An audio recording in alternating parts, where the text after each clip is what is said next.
Hello, everyone. This is Kev, and this is BMBBH, and welcome to another Saturday night. Really appreciate all of those who can be here.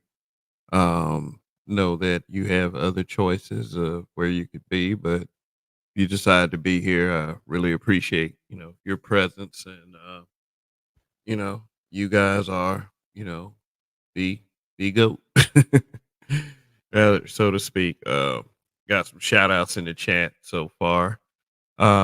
These were from last night because I looked at how I scheduled the show, and I didn't put it for Saturday night. I put it for Friday night. So I apologize to those who came through that thought I was going on Friday night. But usually I just go on Saturday, Sunday, Monday, and Wednesday. So just for clarity's purposes. So my apologies to those people who showed up last night anticipating a live. Uh, that was my mistake. But we're here and we're now. So what's good? Art New Stall, Raven Knight, Carlton Way One, and Andre 416 Reformed and RPM wherever you guys are at this point. Yeah.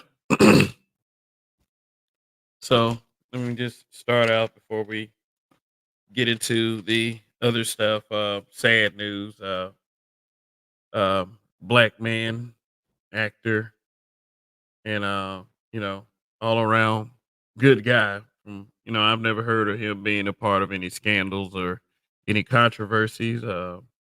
Carl Weathers has passed away. He was 76 years old. Um, he is most famous for his movie portrayal of the character Apollo Creed in the Rocky film series. A character so iconic. He inspired a movie trilogy based on an outside child. I mean, yeah, which I thought was good as well. So believe that. But yeah, he not only not only played Apollo Creed. Yeah, he's like yeah, he was yeah, they were in shape. They had to go through a lot to play those roles. They had to do actual boxing training, and just like the shit they was doing in that movie, that was actually them. That was not a stunt double. That was not their head imposed on another person's body. Yeah, they had to dig deep and sacrifice.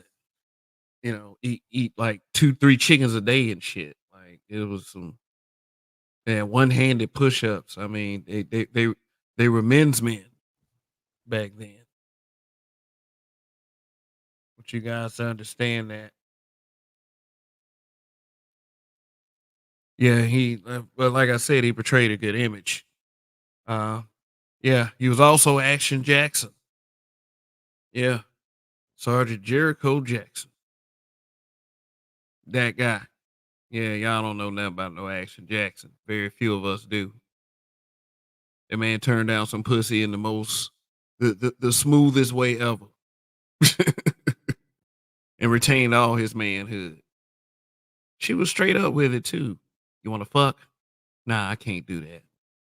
Shoot, I'm on the case. Maybe after the movie, but yeah, for real though. Yeah, he also played Chubbs Peterson in Happy Gilmore. Yeah, this man had his hand bit off by an alligator. Yeah. Yeah, y'all remember this? It's all in the hips. It's all in the hips. Yeah. That shit was funny as shit though. But yeah. Yeah, oh Action Jackson. I mean, it's so 80s, man. Let me turn back to that slide. I mean, this is the most 80s thing that you could ever see. And like, he was in that genre of badass action heroes, just like Arnold Schwarzenegger. Um, and just like not so much like Arnold Schwarzenegger and Sylvester Stallone, but I mean, they could have went a little further with him, but he got replaced by somebody like a Wesley Snipes who took over that started doing that action hero stuff. And but see, difference between him and Wesley Snipes is there's no 2-1 fool on Carl Weathers' resume. Nah, you ain't finna get him to do that shit. Not Carl Weathers. Shoot, but yeah, he was Chubbs Peterson. He trained Happy Gilmore to beat Shooter McGavin in a golf tournament. Yeah, got his hand bitten off by an alligator. Oh yeah, I was getting to that. Carlton Way one. Yeah. Yep. He played the character Dylan in the movie Predator. Yeah, that was another meathead competition from what I hear. Arnold, Jesse Ventura, Carl Weathers. There's lots of testosterone on that set. But this was a role that was like the first time I ever said why they got to do the black man like that. For those of you who know what happened to his character, his arm was shot off by a predator laser before he got killed in the movie. I'm like, damn, black man always get it the worst. Shit, without thinking about the other characters who got fucked up.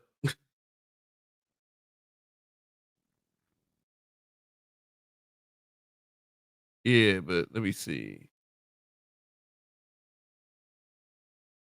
Yeah, what Carlton Way One is talking about is this right here, this handshake that inspired this meme. Yeah, two very powerful protein, and we eating 3 and 4 chickens and doing one-handed push-ups and shit. Yeah. Yep, that arm right there belonged to Carl Weathers.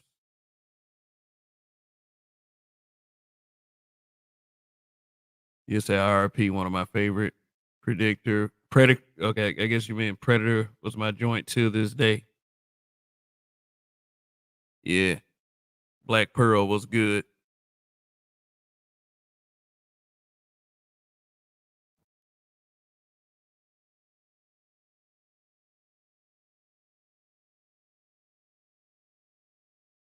Yeah, last scene in the last decent piece of Star Wars media, The Mandalorian, and they're messing that up too. But you know, Carl Weathers was around for the good ones.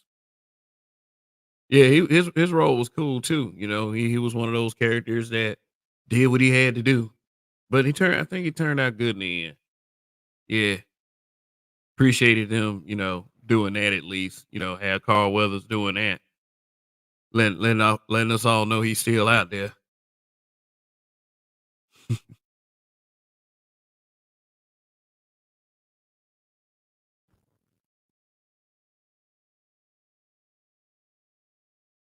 Turn back to that slide. Whatever it is, it ain't no man.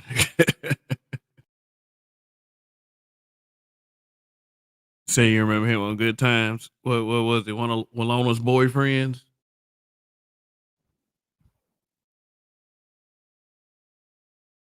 Yeah, but RIP to the great. So I'm gonna keep this background up as long as I can. As long as the subject matter doesn't get too crazy. But I wasn't gonna spend all broadcast on this. But I mean, shit. Carl Weathers is an icon. I think we should, and especially this channel that I say is for black men.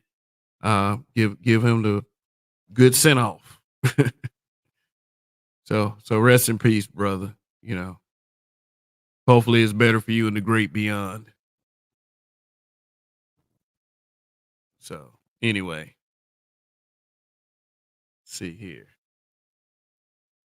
See here. So I say that in this you say he caught his girl with JJ in a bikini. Oh yeah, man. Why they say Jimmy Walker is like the smooth player? And I'm glad you say JJ too, man. Because I mean, but it just so happens that I have a slide prepared with JJ on it. I did never anticipated that you said that, that you would say that. So let me turn to that slide right there.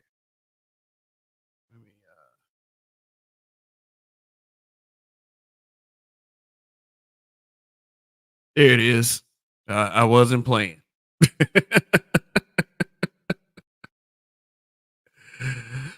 I mean, a lot of these people that watch these YouTube channels say, they don't know they wouldn't know who these two guys were. They were like, "What is Whoopi Goldberg and Lizzo doing up there?" So it makes me pose the question: is look shaming just for women, or can that apply to guys too? Because they would. I mean, I remember back in the '80s, like we was tearing these motherfuckers up. Bookman and JJ. Even Eddie Murphy told a joke on Raw.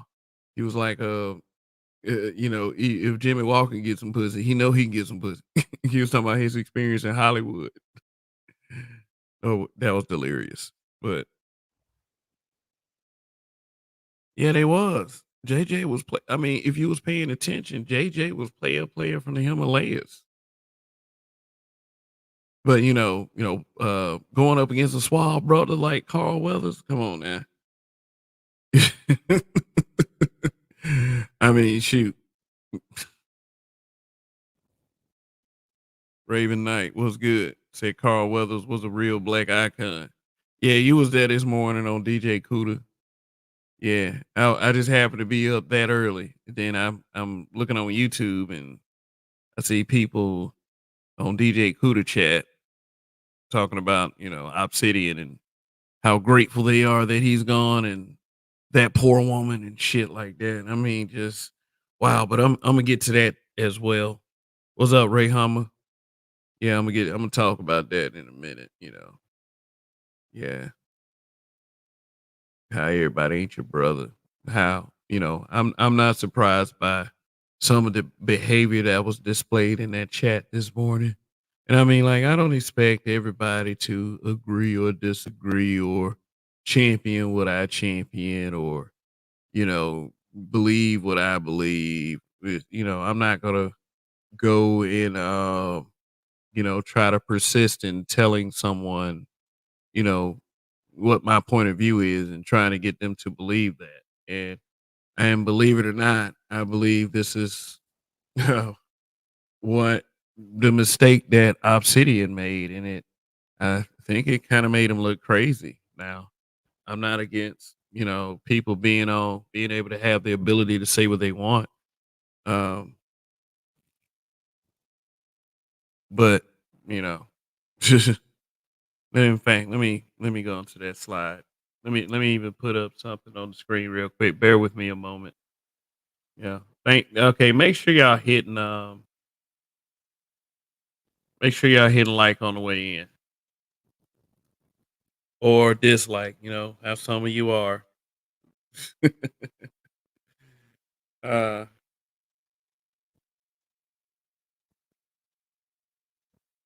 sure we'll get to it in a minute as people are still getting here or, if if you guys are gonna, whoever joins this show or participates in a live chat or, goes watches, this show is for you.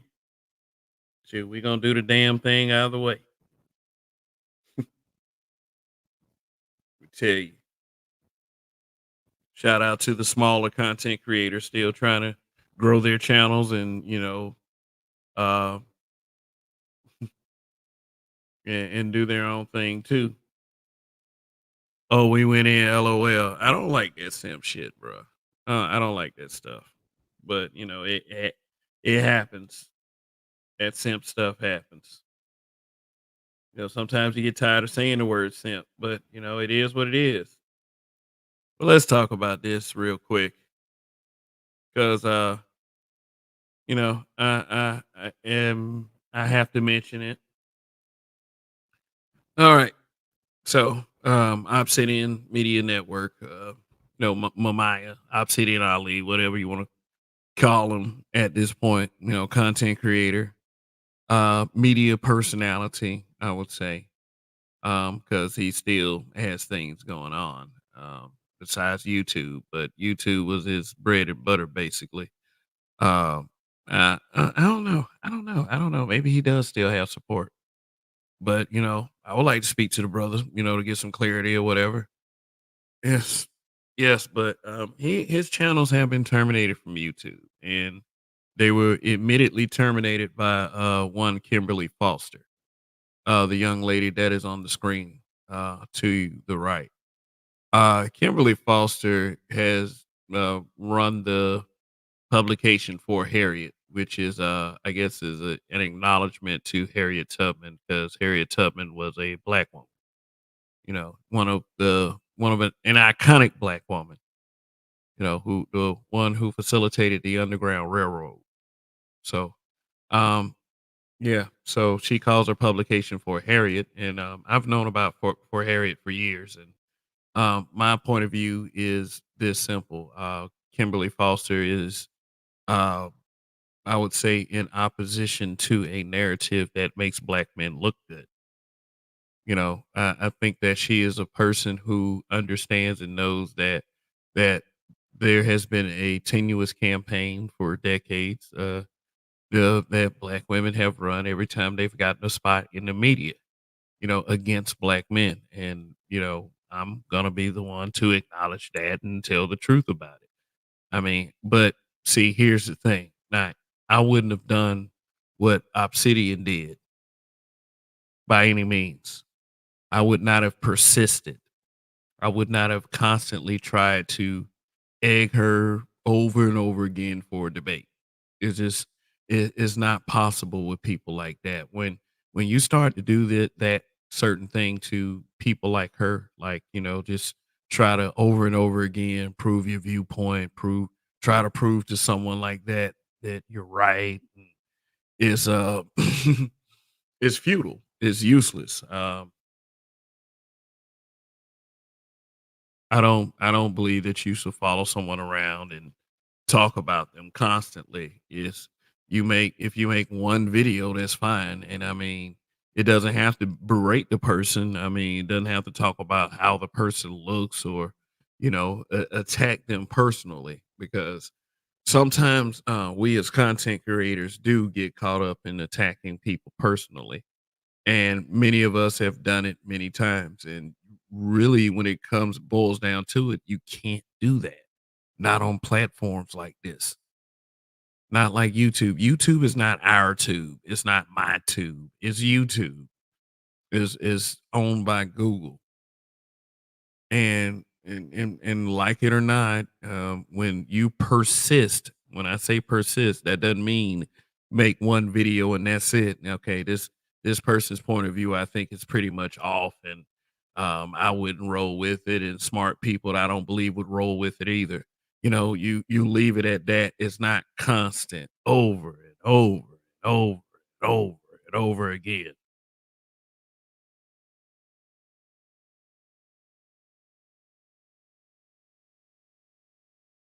I'm not for what happened to Obsidian. Let's make that clear. I'm not for something that happens to the Black Manosphere because it happened to the Black Manosphere. He was a representative of the Black Manosphere. He made that clear. And when things like that happen, it's a reflection on all of us who call ourselves Black Manosphere. When I say that they attach every weirdo black man to Black Manosphere, this is not the case in this one. This guy is actually associated with us. Of all of the factual things he said, and he said many factual things, he said a lot of crazy things too.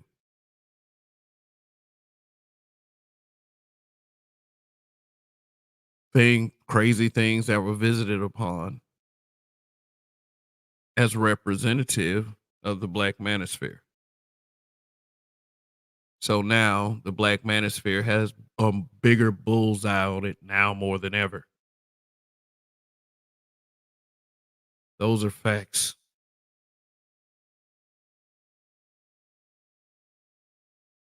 Does it does it scare me? Does it matter to me? No. I mean, here's the things that, you know, you many of us don't understand. Everything that has a beginning has an end. Everything dies. All our times will come.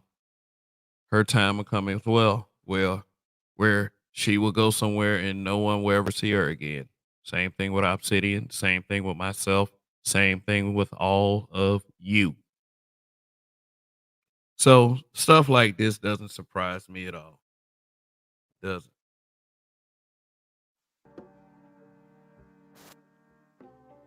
Like, man, you have to understand that, this is not a platform that was built by you, so you just can't go around saying and doing what you want, but at the same time, most people can't either. So if you put forward a defense of what you did, what you thought was important, things like this wouldn't happen.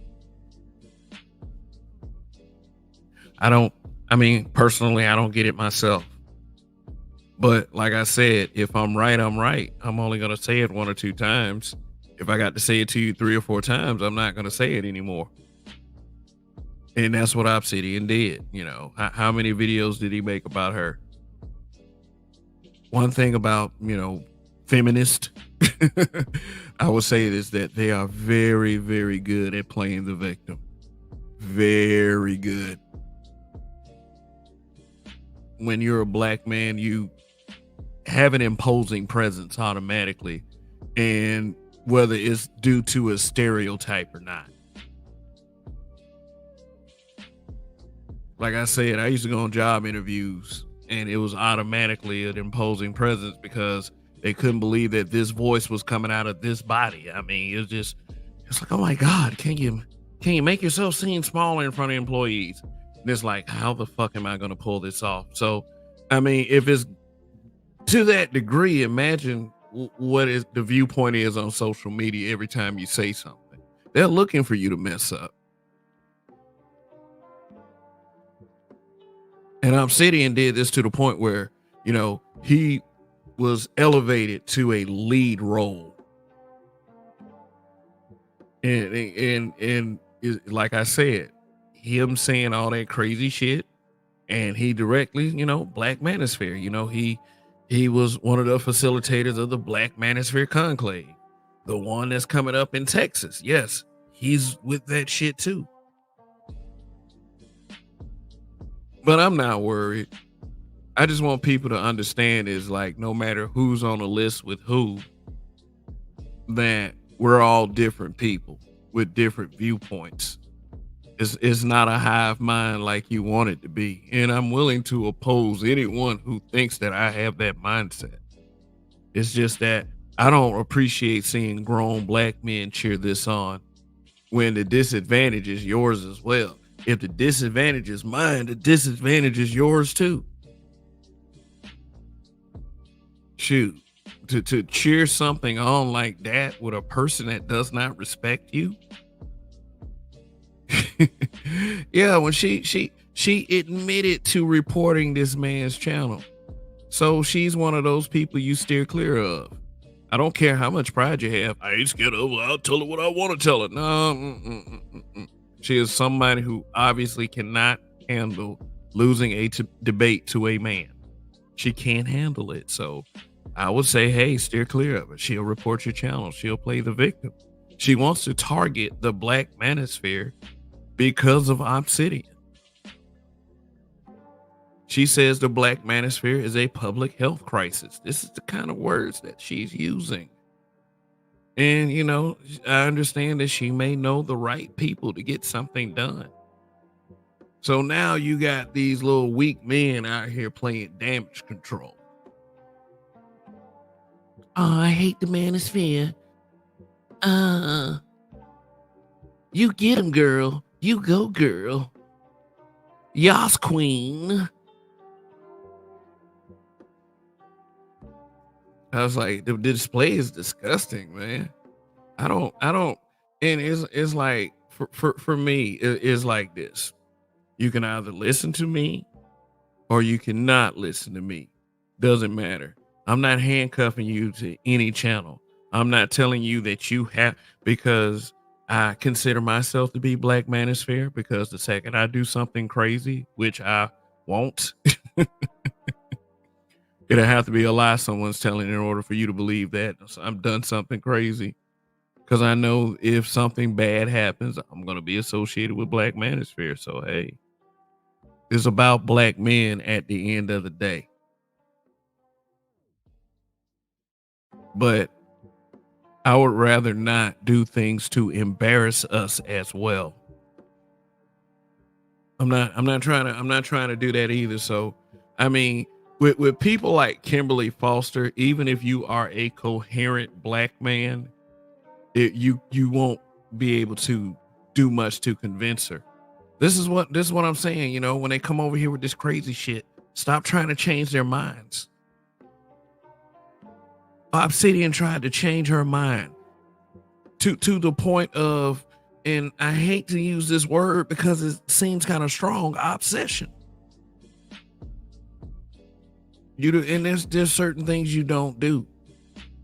I mean, you can comment on what anyone says. Okay, this person is kind of batshit crazy. So I mean, I'm just gonna just leave it at that. If you want to listen to a person like that, if this person feeds the horrible side of you and you need it, if you believe that it's a drug that you can become addicted to, and that's to validate everything that you've been feeling instead of reality, then you go right ahead. I don't want you to I don't want you to, not have your source of entertainment or feeding or whatever. Or, what they like to call trauma bonded. That they say that we do that a lot over here. I mean, but yeah, I mean, whatever. You can, like I said, that's not a debate you want to have with me as far as this channel, because that's not it over here. I try to tell men to hang in there and rise above and become stronger before you check off of this planet. Not to persist in following around people like this trying to change their minds because they start to play the victim. For someone to call the Black Manosphere a public health crisis, that's playing the victim. A public health crisis against black women. Yeah, it's gotten that serious. I keep telling you guys, hey, they're using Manosphere as a buzz term out here. I think we need to do more to defend this place if you want to keep it. If we're going to make lists saying the words Black Manosphere, we better go ahead and kind of try to put those fires out before they run out of control and get too far. And guess what happened? Now it's getting a little bit far. Yeah, then now you've got a growing sentiment of black men acting like little hoes, cheerleaders with their pom-poms out. Because one person said something. I'm targeting the Black Manosphere. Yeah. Now you got Kimberly Foster coming after the Black Manosphere because she wants to paint herself the victim because she can't win an argument against an obsessive little man with a cane.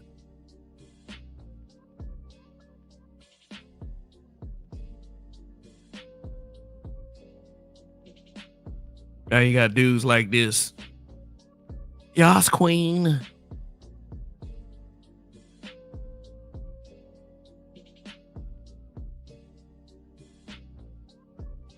D. Scott, what's good? We're all Jermaine, Larry Nero. Yep, as of 2024 YouTube guidelines, YouTubers can't compare people to animals or bugs. Oh yeah, I'm not gonna do that. That's crazy anyway. Because see, the first thing that black folks go for is monkeys. So someone's feelings are hurt.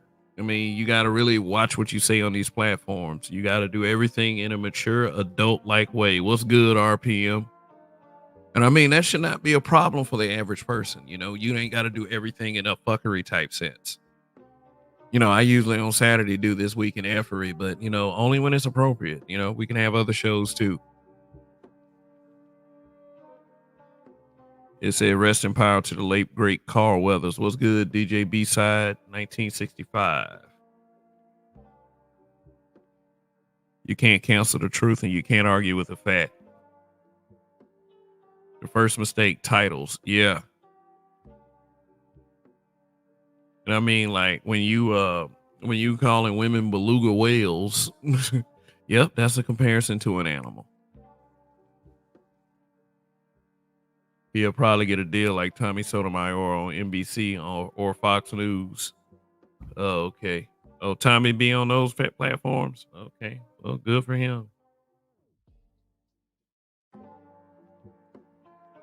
Uh, it's the average at best chick wants to be a 10. That's the problem with her. They think it's $500 hair. Her bill adds up 3 points.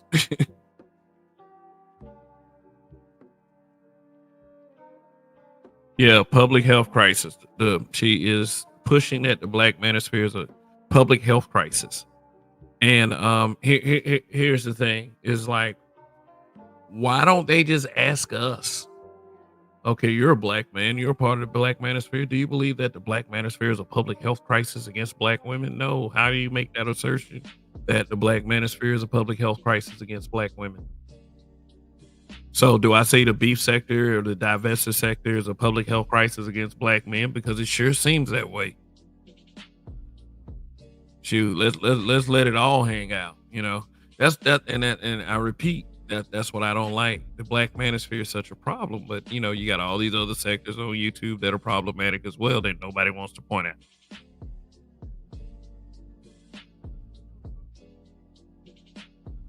Meanwhile, Courtney Michelle, just of course she is.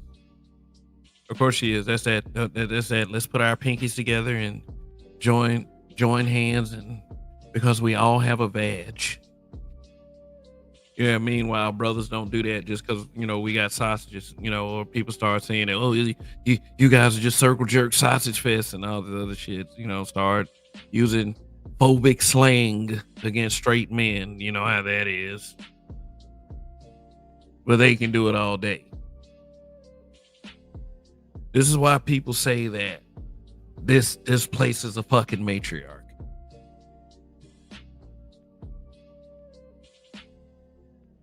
All this does is keep us divided. Yeah, yeah. At the end of the day, that's what it does. KP from KC5.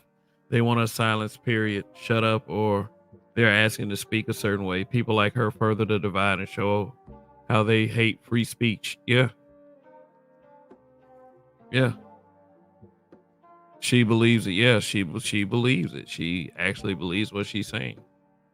And why can't we get the thinking black men to get to put our heads together and see what we can do to push back on this? Because right now you got people like her, you're having the mainstream media with their subtle digs. Yeah, it's there. That's about to get worse too because I feel like there's an independent film coming out with about black male podcasters and its negative impact. I believe it, and it's gonna take off, and it's gonna affect all of us. So, we as black men need to get our heads together and do something about this. I mean, I know some of y'all don't want to do it. Some of y'all don't even want to call yourselves black men. Uh, I am not black. Black as a crayon. Oh my God! You know what the fuck we talking about. Black men should have heard enough over the last 5 years to know what's up. If you mess with the black woman or any Western females, you get what you deserve. Hashtag SYSBM. This must be staged. All these pages were cool before Black History Month. Now everybody in drama all of a sudden. Yeah. Yes. And there's BGSM more. He said it's happened before, nothing new. Yeah, Obsidian had a channel taken down some years ago for the same thing. But due to the technology that AI is providing, he may be gone for real this time. All I'm saying is don't persist against somebody like a Kimberly Foster because she gonna start doing the white girl. You hate women. You are a danger to women.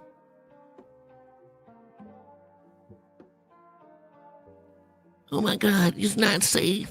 This speech is not safe for us.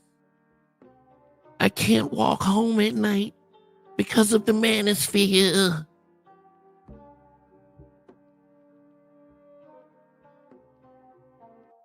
Those motherfuckers were cheering in the chat. Sexy Fred, number 16, and Gabe A. Why? Why would Gabe A? Yeah, I mean, that's the kind of shit that I be talking about Gabe A does, but I mean, but at the end of the day, why? Let's celebrate. I ain't celebrating shit. Fuck you. Because next thing you know, they gonna find a way to reason to do it to you. I mean, some people don't mind being subservient though to the system. And I'm not surprised Sexy Red over there. And then number 16, I've seen number 16 around.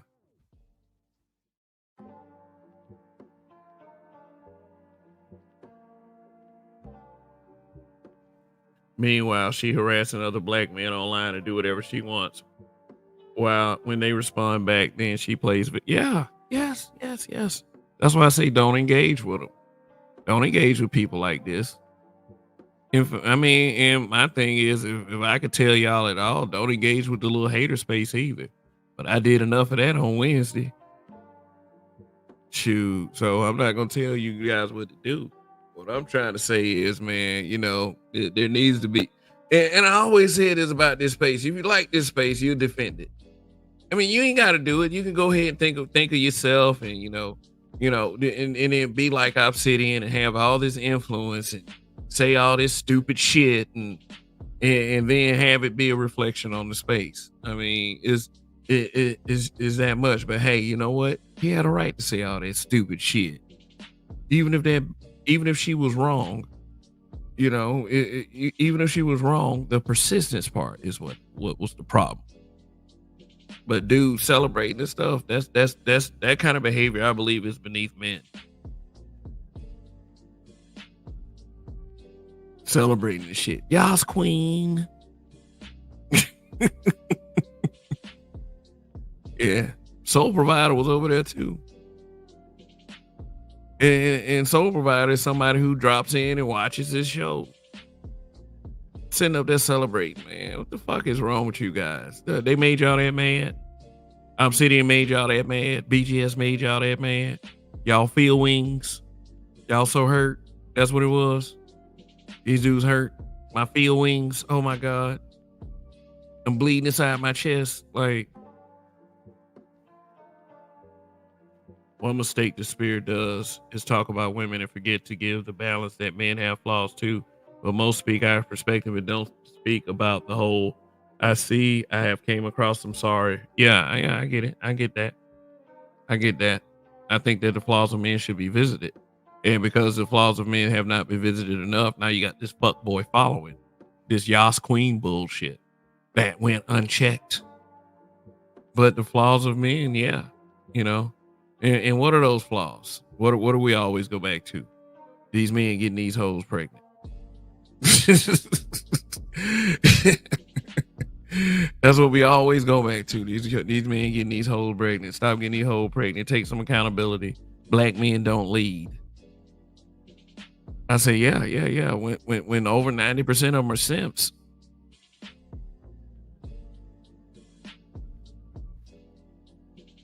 The academics are coming for us anyway. Well, goddamn. It's like, okay, if we're gonna say the words Black Manosphere, I mean, like, y'all don't care about it being made a buzz term. Shit. Shit. If I'm gonna say Black Manosphere and I'm cut down before I get a chance to really get out there, man, shit. What is there for people like me? What is there for the smaller content creators that actually want to be here? That's enthused about this shit. And see, what is there for us?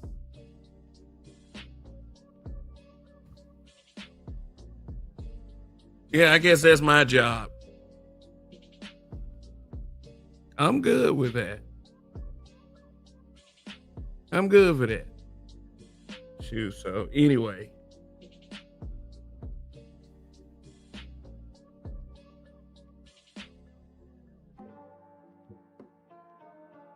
You can expose a woman whole car without tearing her down for the public. Yeah, I know. I'm not, like I said, I'm not gonna obsess over it. I'm not gonna obsess over it. I'm gonna say what I gotta say one time. Hey, you know what? You seem to be this way. So hey, I'm good on it. Yeah. I don't like it. I don't like that Obsidian got taken down. I don't like that shit at all. I don't like the fact that black men are celebrating this shit. I don't like the fact that there are black men that display no fucking pride. I don't like any of it. I'm just thinking that we should be better equipped for shit like this. Hey, do I have the first clue right now? No, I got to go back to the drawing board. Shit. Can I offer a solution? I don't fucking know.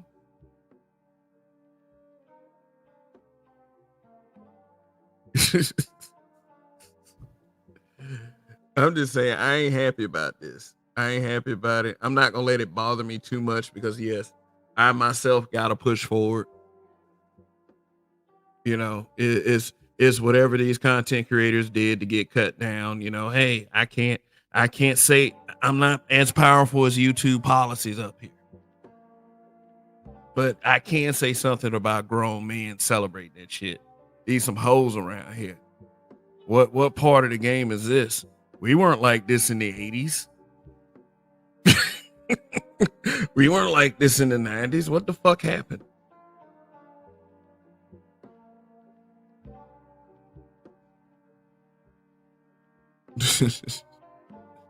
Shoot, all of this, like the white man so powerful bullshit that everybody does these days. We had the motherfuckers on the ropes in the 80s and 90s.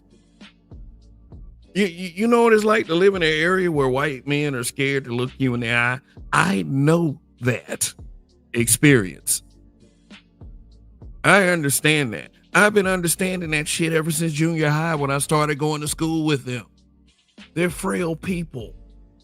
Why are we in 2024 telling other black people they're so fucking powerful? You're right. There's a lot of idiots in this fucking space. Oh man, Goldman Sachs. Oh god, man. I don't know. Maybe I'm getting a little worked up, a little bit too much about this. Yeah, yeah. You know, Obsidian is as Obsidian does. He got taken down before, and there's always gonna be somebody after him now because he got a channel taken down, just like Tommy. Every time Tommy try to create something, they're gonna try to take his channel down. And then I know of guys on Facebook that have admitted to flagging Tommy. Every time he get a channel, we gonna flag him. I was like, oh wow, that's really gangster of you, guy. That is really gangster. Little Big Nate is doing quite well on Rumble. Oh, okay, Passport OG, awesome. See what Little Big Nate is doing over there. I got a Rumble account. I mean, I just don't use it. I don't know. I guess gotta, before I really just move to other platforms, just really gotta prove my footing on YouTube first.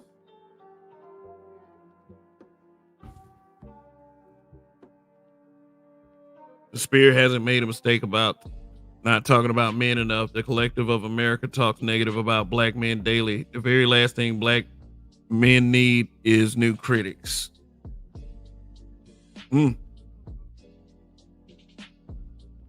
Yeah, black men have plenty of critics. It really, I will say this, it really does.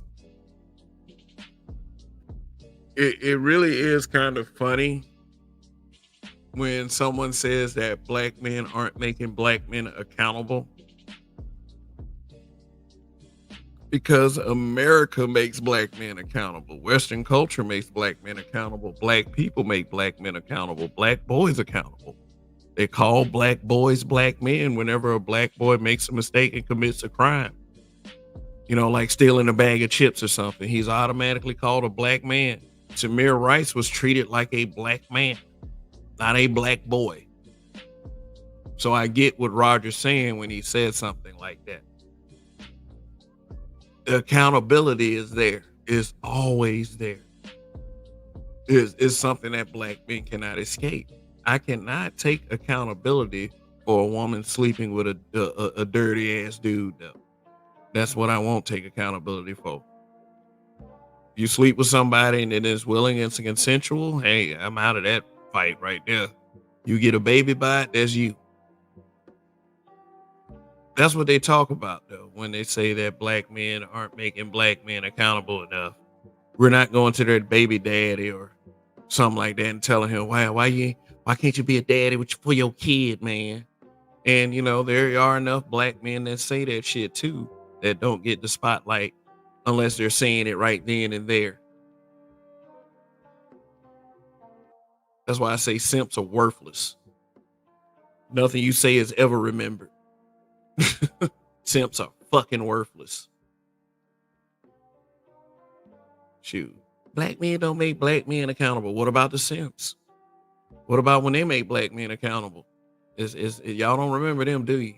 And they say that shit over and over again. These dusty niggas. They say it over and over again, and it doesn't resonate. So why simp?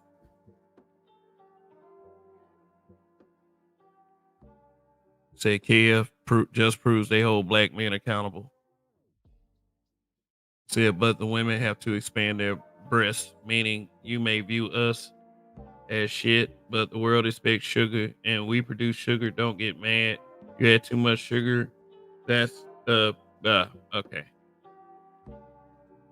All right. I try to follow your comments, guys, as best as I can. I'm not perfect, but you know, I do understand that there are different points of view.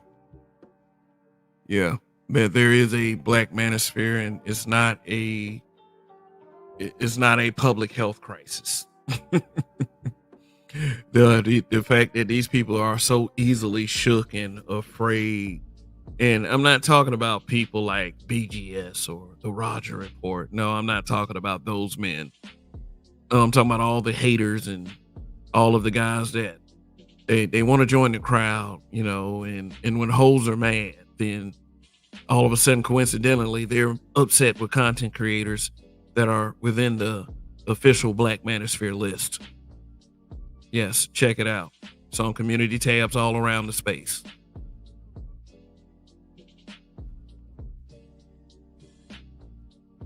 And Detroit 313 was good.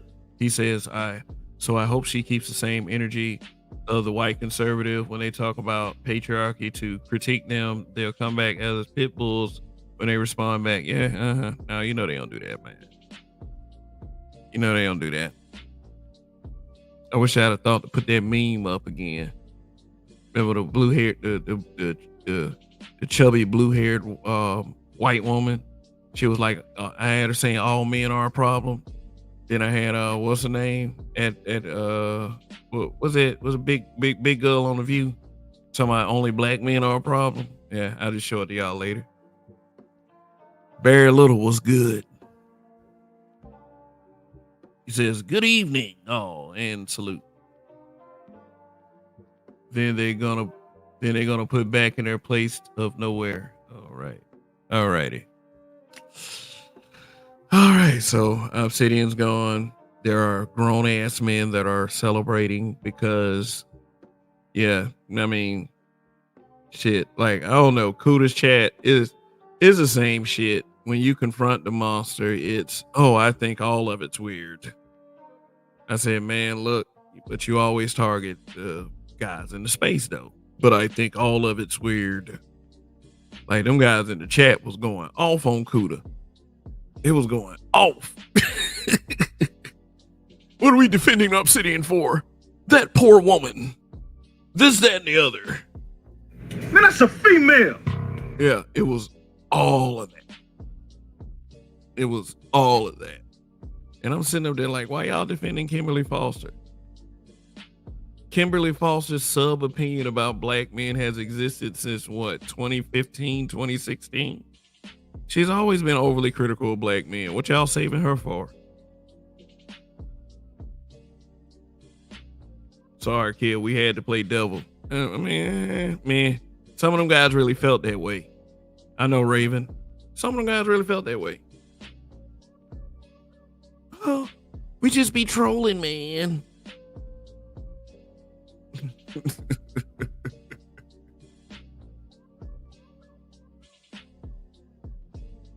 It was roasting, bruh. LMAO. Let me drop this link for anybody that want to come up and say something. And rest in peace to Carl Weathers, a black man, a man's man.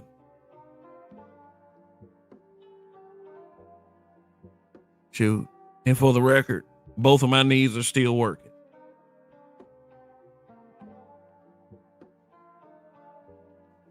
The Roger Report Live says, it's not black men's job to manage every random black woman's pussy. When people say black man are accountable, they usually mean some women gave him some guy some pussy. They prefer to attack the man. Yeah, they do. And look, it's chaos reign. What's going good? on, guy? What's good, man? What's good? How you doing? Carl Weathers, 1948. So yeah, I might do a show on him, especially recap. But yeah, a very good man. If you think about it, the only movie that he actually starred in did very well back 36 years ago. And I got a chance to watch that movie, Action Jackson.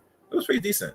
And if you notice that same movie, Kev, that was Vanny's last actual movie she did at age 29 at that time. Oh, okay. Yeah, she doing any movies. If you look at her background, and especially when I look at certain movies, when I click on what movies they were in, that was the only she appeared in a few movies, but that right there actually because she was like the also somewhat called a star in it, like main female. Somewhat Vanity. Vanny, yes, Vanny. Yeah, because she was real like let me see, she was in what other movie she was in besides Action Jackson? She was in what do they call it? Terror Train. That came in 1980, and I forgot the other movies. It was two other movies she was period, but these are all these was all in the 80s when she was 21. Yeah. Then she went and got saved, and then she passed away. Actually, passed away like 7 years ago. It was like 2017. Okay. Or 2016 is when. Yeah, it's been a while. She passed away the same year Prince gone. Oh yeah, Vanity was in Last Dragon. Yeah, she was in Last Dragon. She was in Action Jackson. Yeah. Action Jackson turned down that pussy. Nah. I tell you one thing. If they want to see some real action from Vanny, because back in the 80s, like 70s, they used to some women didn't give a crap. They would show it off. That movie she did show some things. Yeah. But that didn't really hold the movie. The one thing that hold it was the term Action Jackson. Him in his real life form, like a real superhero. You get me? Yeah, I told you. That was his action movie. You had Stallone doing all these action films. You had Arnold Schwarzenegger doing his action film. Bruce Willis. That was supposed to be Carl Weathers. Action film. Maybe he was supposed to have a couple more out there, but then he got replaced by Wesley Snipes. And then Wesley Snipes wanted to do 2-1 Fu. And like I said, you ain't seen no 2-1 Fu from Carl Weathers. No. That's a man's man. I think I don't know if I could say that Wesley replaced. It's like he had the moment during the East. That was his time around at his age, And as you know, when the 90s hit, I think Carl Weathers see how movie was shifting. That's why I don't think he really took on any more star roles. And trust me, once you make a film, and let me do this right now since I'm up here, because I gotta do this. Carl Weathers. Let me see if I can find some good information. Here's Wikipedia. I'm going to tell you about the film itself. People didn't really know this. Where is it? Here it is. That film had a $7 million budget, and it made roughly almost $70 million. So, if you double that, made that back then, obviously, you're going to be put in some other movies. But like him, they get always sent scripts daily. You get me? In the business, he's got to find one that would make sense for him. You get me? He was not gonna take any role if you think about it, regardless of age. And mind you, at that time, 1988, he was roughly 40 years old when he did that film. So he could play some other action movies, but some he feel didn't make sense. Besides this one made sense. To be honest with you. I mean, what Carl Weathers? What he did, Action Jackson. Yeah, that one makes sense. Yeah, because think about it, you could play some other movies like starring real films, like those action movies, but it makes sense to him. That's why I think he took part of it. But we will never know because remember he died. If there's like any highlights, which they're gonna start revealing very soon, he'll tell you about his part in the business. From his own mouth. Yeah, he was Predator too. Yeah, he was. We all know he's in Predator. He played a role in there too. But we talking about his film, the one he starred in. That's the more important one, which made a lot of money. Action Jackson. Yeah. It's a real good movie. If anybody never watched it, I advise everybody to start watching some of these old movies. I would. Yes, this is live. Yeah. So now for Mumia Obsidian Ali, and Miss whatever her name is, right? Kimberly Foster. She runs the publication For Harriet, and she has a YouTube channel. Yeah. And she did a stream where she admitted that she reported Obsidian's channels and had them taken down. And there were a lot of people. Well, there was quite a few people that frequent the channels in this space over there celebrating. Yeah, of course. What you mean? But it lets you know, Kevin. You think you could trust? Oh my God. Okay. Hello. What? No, go ahead. Think about it. Since you know these people that are either said they're part of the space or not, okay. Don't you see the disrespect that black men in the whole that said they want some different? They are just as far against what any black man is doing, rather good or bad. Man, duh. Yeah. That's what I say to that. Duh. Yeah. I mean, might as well get used to that shit. For real. It's not. But I'll tell you one thing. Since this person is right in the chat room, you must understand. Mumia's Obsidian Ali is in Rumble now. So if you're not having the app, I will highly advise people don't make YouTube the comfort space. You're going to start migrate. You're going to start giving these other apps some love. I checked. I knew Rumble has been around for over a decade now. The only reason why people don't want to go in because they think there's no money in it. As the reason why there's no money in it because the major hitters are not over there. If the major hitter was over there, it would be just as popular, even more popular than YouTube. Think about it. The guy that runs Rumble, that Obsidian said, was going to pay Rogerson $100 million.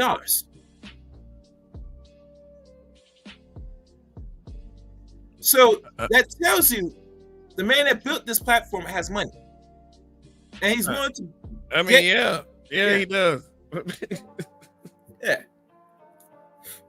So, the guy said, Obsidian is money. All right. KP from KC5 says, why don't black men see that if they come for free speech for one day, for one of us, they will eventually come for many more? What the fuck is wrong with people? That's the point I try to make. But, people don't think that, shit stink and fat meat is greasy, and until it happens to them, they'll celebrate everyone else, it happening to everyone else, just because their feelings. Oh, my feelings hurt. Oh my God, my chest. Oh, my stomach. I got a boo boo because my feelings hurt. But but then they'll celebrate when it happens to someone else. But when it happens to them, then it's like, oh my God, help me get my channel back.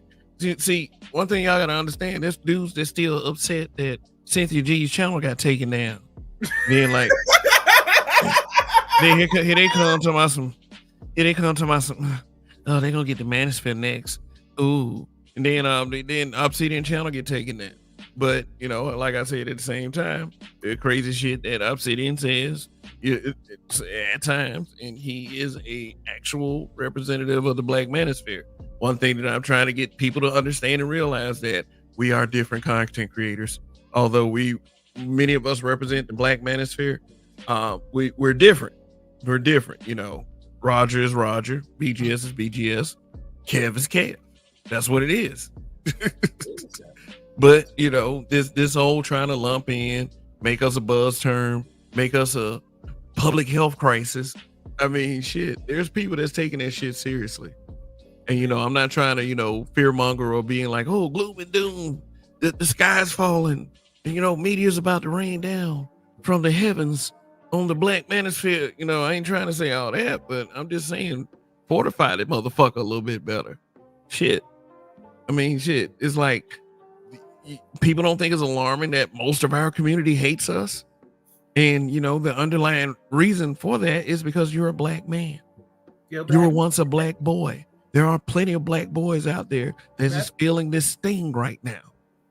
You know, so we should fortify from the shit from very basic levels.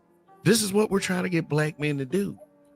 Shoot, but them little haters out there, those little thin-skinned Yas Queen ass dudes that do this kind of shit right here, that what you see on the screen, you know, they see somebody get some validation. Big Yas Queen, you know. Oh God. Woo! And look at Becky just put the crown on that. Say, here you go. And you know, a lot of black women not really enraged when they see this picture. You know what I'm saying? Here goes Weather. Said Obsidian is a money hungry clout chaser. Whatever puts him in the spotlight, he'll do it. Black people treat YouTube like public housing. BGS turned me on to him, but I don't know what he did. But if he wasn't flat out disrespectful, then they bogus. YouTube be tripping in their mind. One down, more to go. Okay. Weather says, Kev, Obsidian is a representative of Obsidian. He's for himself at the end of the day. And Chaos Rain says, sub to this page. So we got KP from KC5 up here. What's good, man? What's up, man? Can you hear me clear? Yeah, I can hear you. No, it's crazy, bro. I just wanted to drop this on y'all, man, because I just seen this. So I got a sophomore in high school, daughter, sophomore, right? So I go to this HBCU celebration at the school that they have for step teams, right? And you know, god dang what I see, bro. Primarily, these step teams is all girls, right? Yeah. But you know what's on the team now? Boys. Good. Black boys. And you can see the feminization all through these boys on these teams. Okay. After, like, they have different schools, but the programming and propaganda runs so thick, bro. Like, each school has one of these boys on the team. Like, this shit was astounding. I'm like, this is ridiculous. Like, people ain't seeing this. So I'm telling my wife, I'm like, look at this. You don't see this? You don't see that boy just run out there with them girls on, on the team? Yeah, I just seen it. Okay, then another one come. The next team come. Another black boy with the girls' teams stepping.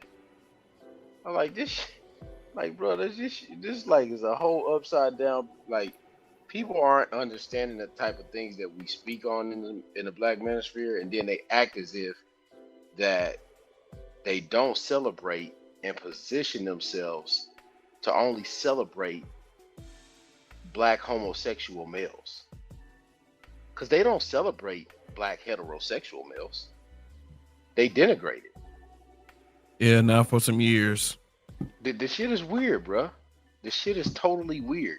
But then next thing you know, in 10 years, the same women that are in high school that become girls that go to college will then say there's not enough men for them to marry, right? Like how can you celebrate black homosexuality for black males and say those are the guys that you're cool with, but you hate and despise heterosexual black males? Like they don't even put that in answer that? Wait, they don't even put that in their mind that they're doing that, but that's their actual behavior. The shit is weird.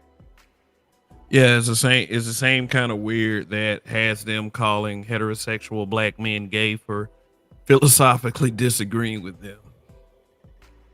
You know, or how they like to put it, arguing with women.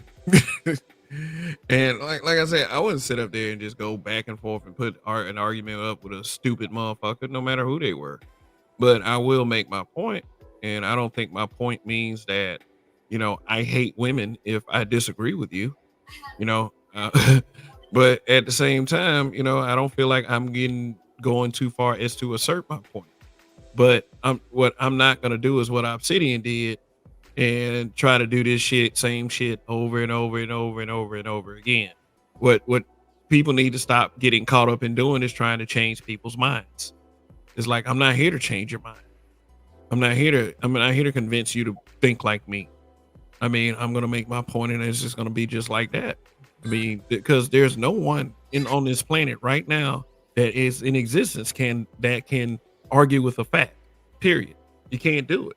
You know, no matter how much you wrestle with it, no matter how much you try to dance around it, you cannot argue with a fact. But see, these people are so hurt by facts and things that are actually tangible to the point where now they want to report you and they want to get you kicked off. The same white man they say is an oppressive devil. They'll go to that white man and say, "Hey, please come go get them niggas. Please get them niggas." You know, that's why they keep Yeah. wishing the FBI on us because they don't have the wherewithal to do that shit themselves. Yeah, you know what I'm saying? They can't out argue us to the point where we decide to leave the space. They want it done by any means necessary. And I think that's some dirty shit. So my question to everybody out there is, what people are we actually fighting for? Are we fighting for these people? These people who keep trying to do this to us, trying to get us kicked off, trying to rid us of any chance of, even if it's success on a platform such as YouTube, it's still success. So why are you trying to keep me from being successful? Why are you trying to keep the next man from being successful? Like that's the kind of thing that is going to make me continue to ask, who exactly are we fighting for at this point?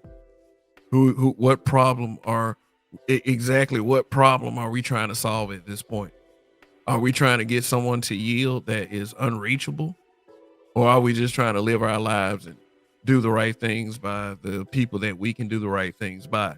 And I guess if we reach those one or two or three people and make a positive impact, then we have done our jobs. But I'm not trying to mislead anyone. I'm not trying, Yeah. I believe that it's important that we are aware that we have, I don't know, an army of individuals that's coming with their e-spears and their e-tiki torches. And shoot, they coming for us. They coming for us. And we have to be intellectually armed to take these people on. And I mean, like, I have no intent of starting a debate with Kimberly Foster because I know eventually that might be bad for me. Because if I push back on more than 2 points of hers, then she's gonna start playing the victim. Oh my Yeah. God, this is dangerous for Black women. He's bashing Black women. Oh my God, this is a public health crisis. Kev, you're not lying, bro. They instantly turn into Miss Healy, bro, from Rosewood. They turn into Miss Healy. And, a nigga did it. That's what they turn into, bro. I'm just watching them in real life. Like, I just had to call the behavior out for what it is, and it is what it is. It's no sugarcoating it. It's no sugarcoating.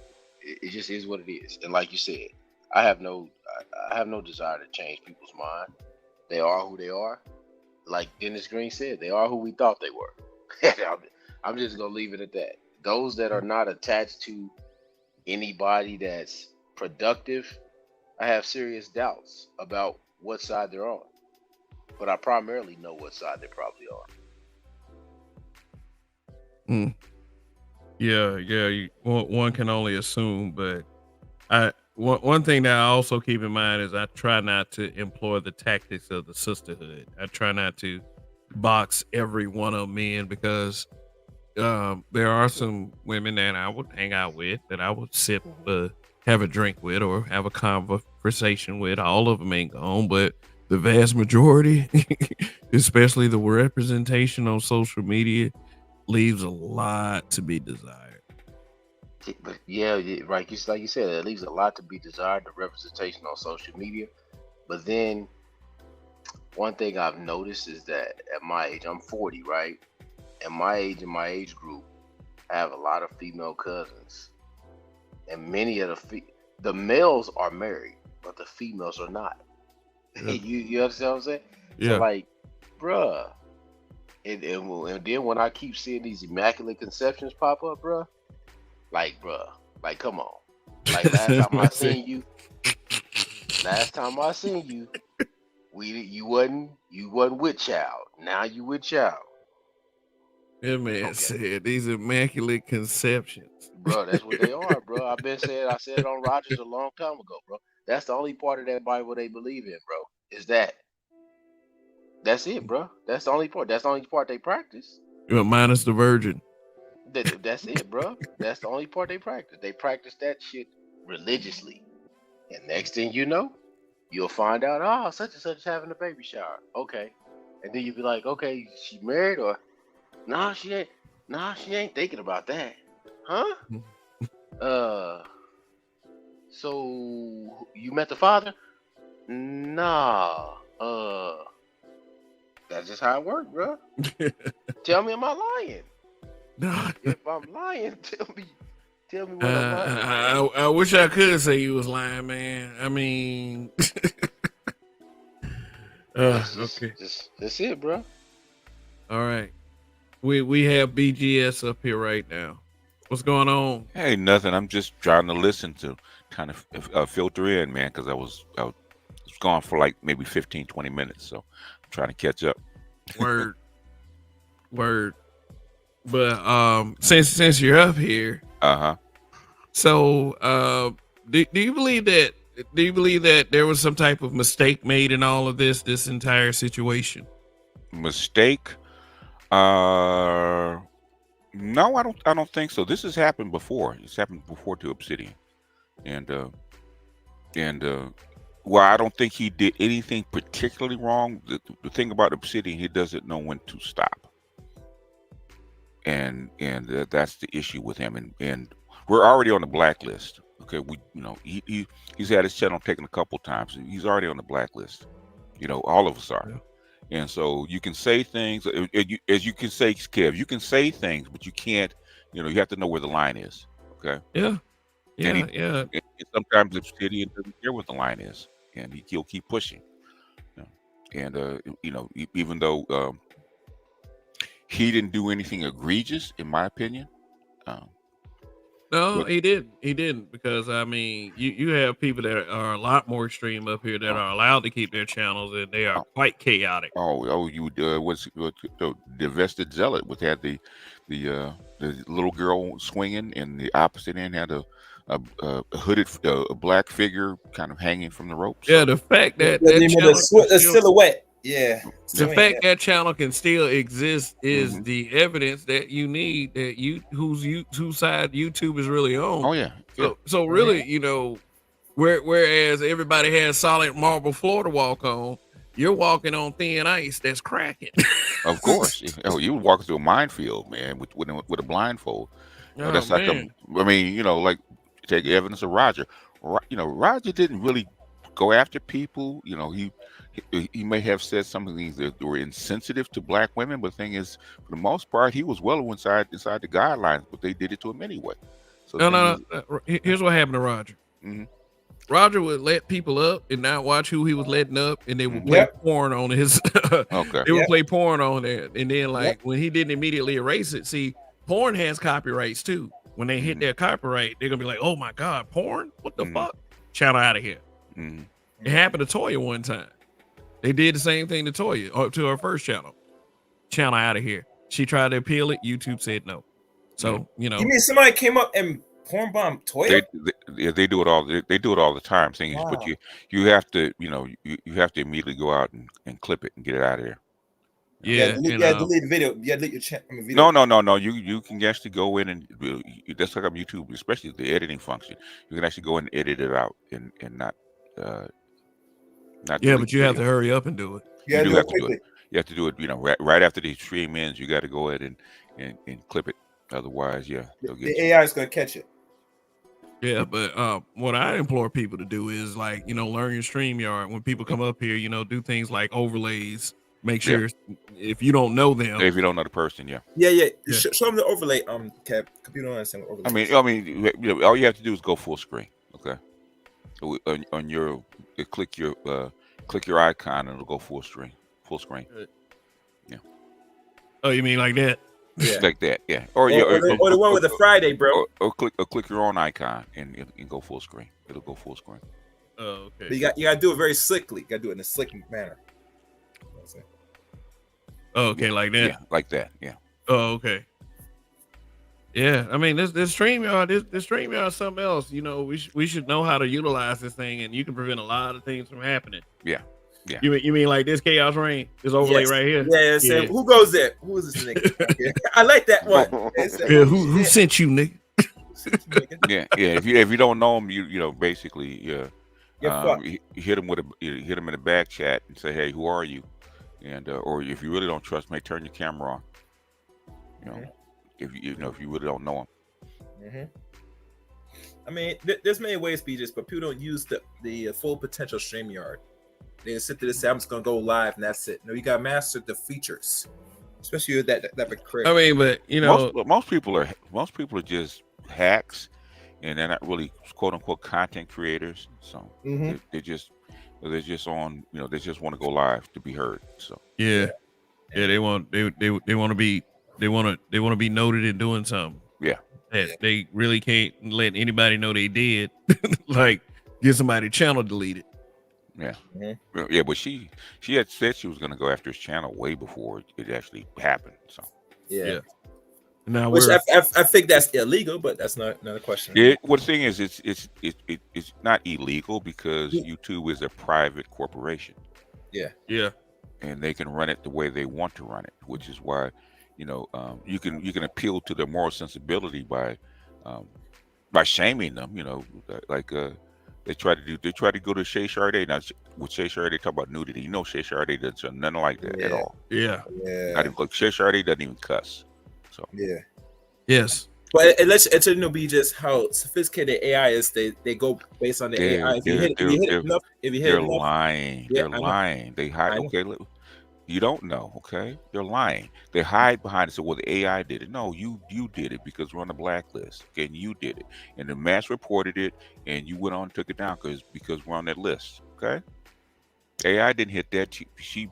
She told you that she mass reported his channel, and they go through your videos looking for stuff. So it's not AI.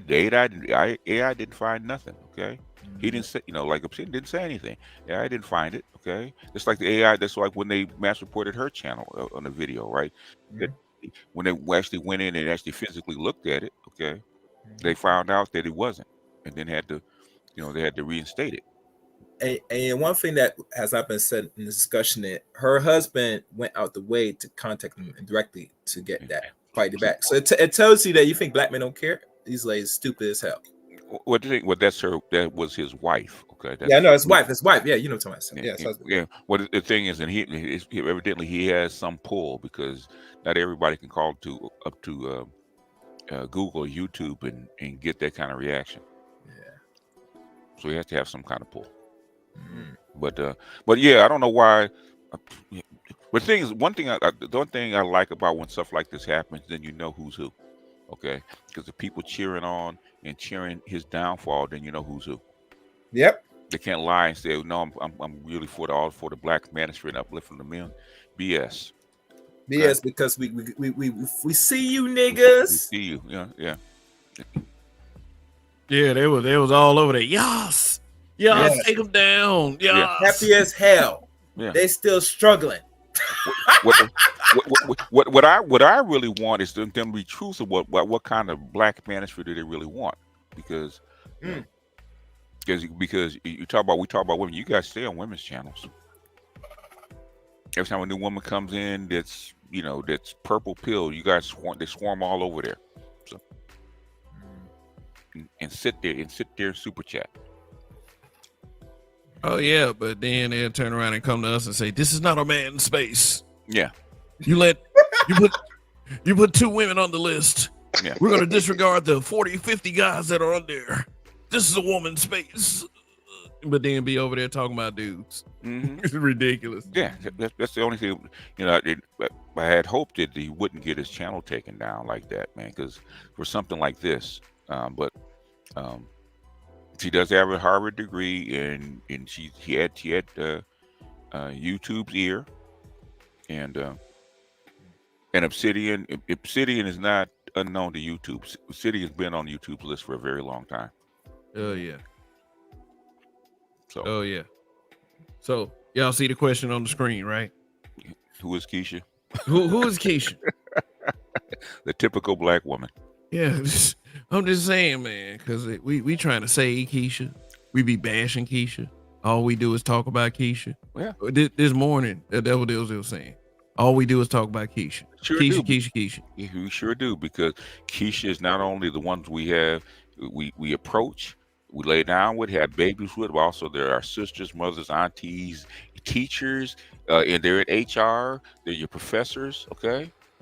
Principals, vice principals, bus drivers. Keisha is part of the community, okay? Now, if you're out of the community, then you have to worry about Keisha. You got to worry about Karen. Damn. Can I say something about Obsidian, please? Go ahead. Obsidian is one of these guys. I can barely hear you, man. Got to speak up. Okay, can you hear me now? That's better. And Obsidian. project a little bit, okay? Obsidian is one of these guys. Mm-hmm. He sees an opportunity Mm-hmm. to make money. Mm-hmm. And there's nothing wrong with making money. Mm-hmm.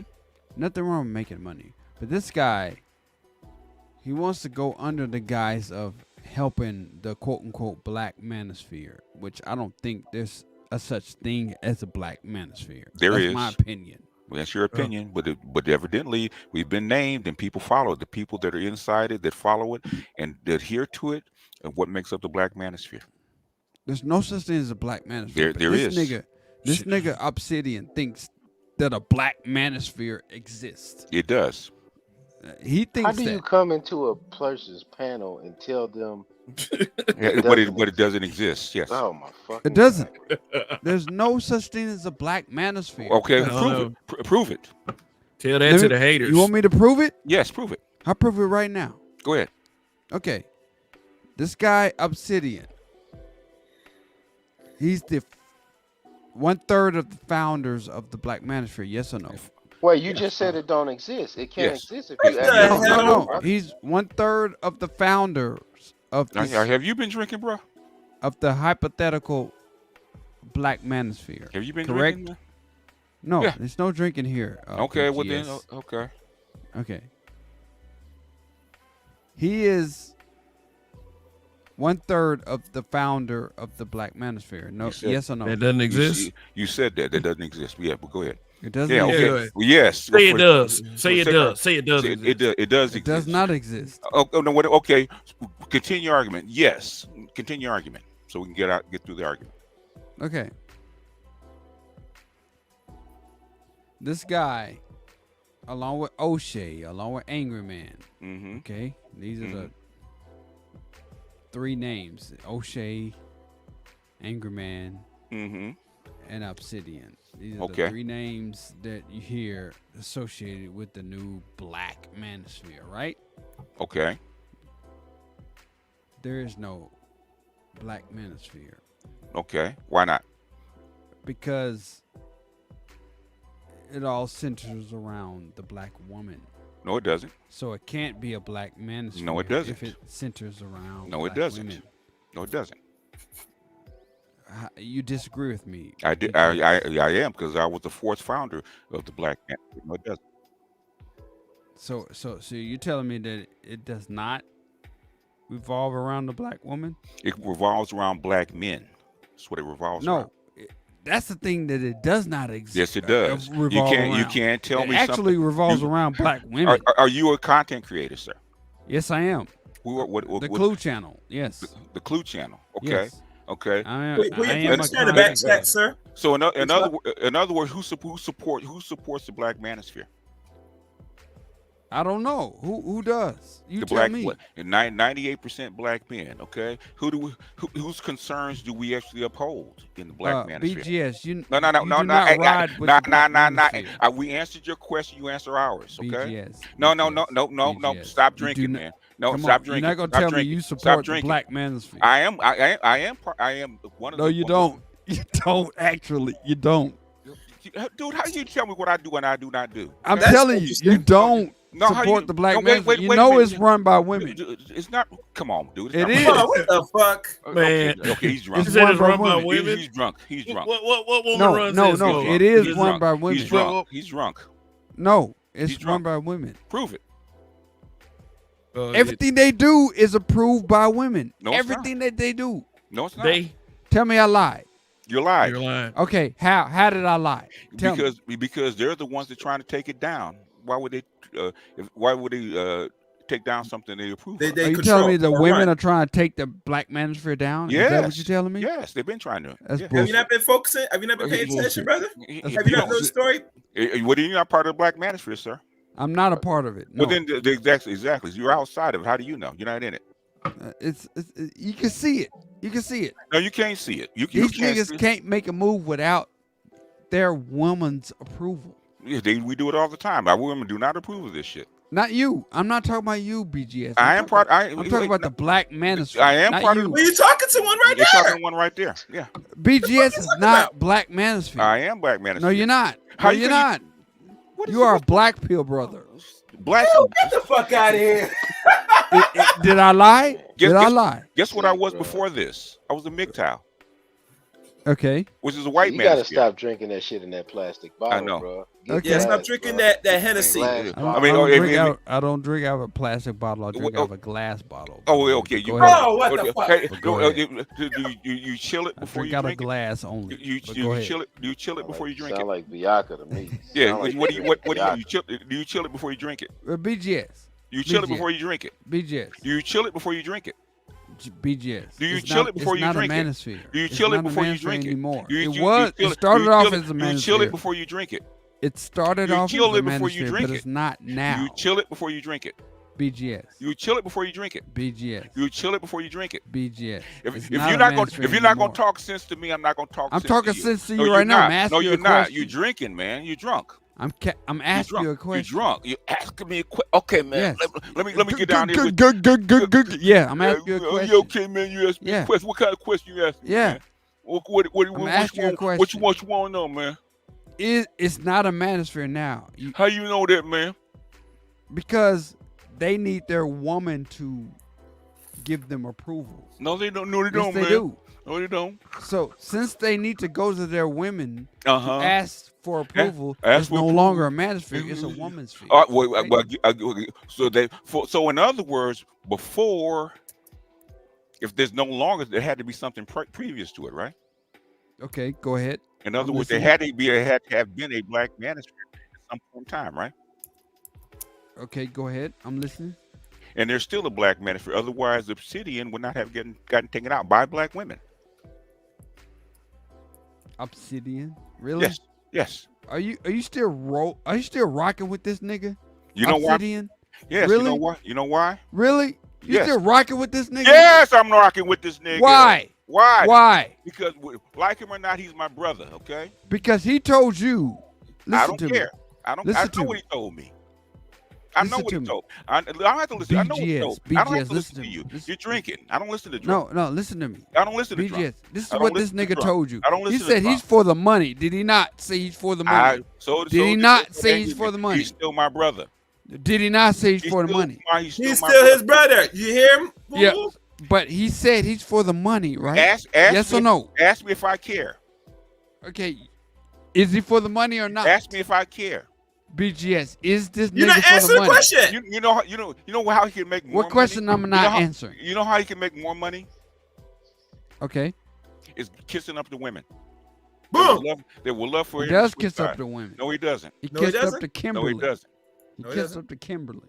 No, he didn't. Yes, he did. No, come Yes, on, he man. did. All right, man. All right. Okay. Yeah, this all is right. not going All on. right. This All is right. not getting No, loose. no, All no, right, no, dude. don't, All right, don't, all don't right. brush me All off. right, Just all right. listen to me. No, I'm no. Listen to me for a second, Next, BGS. next, Nah, next, bro. next. No, hold up for a Next.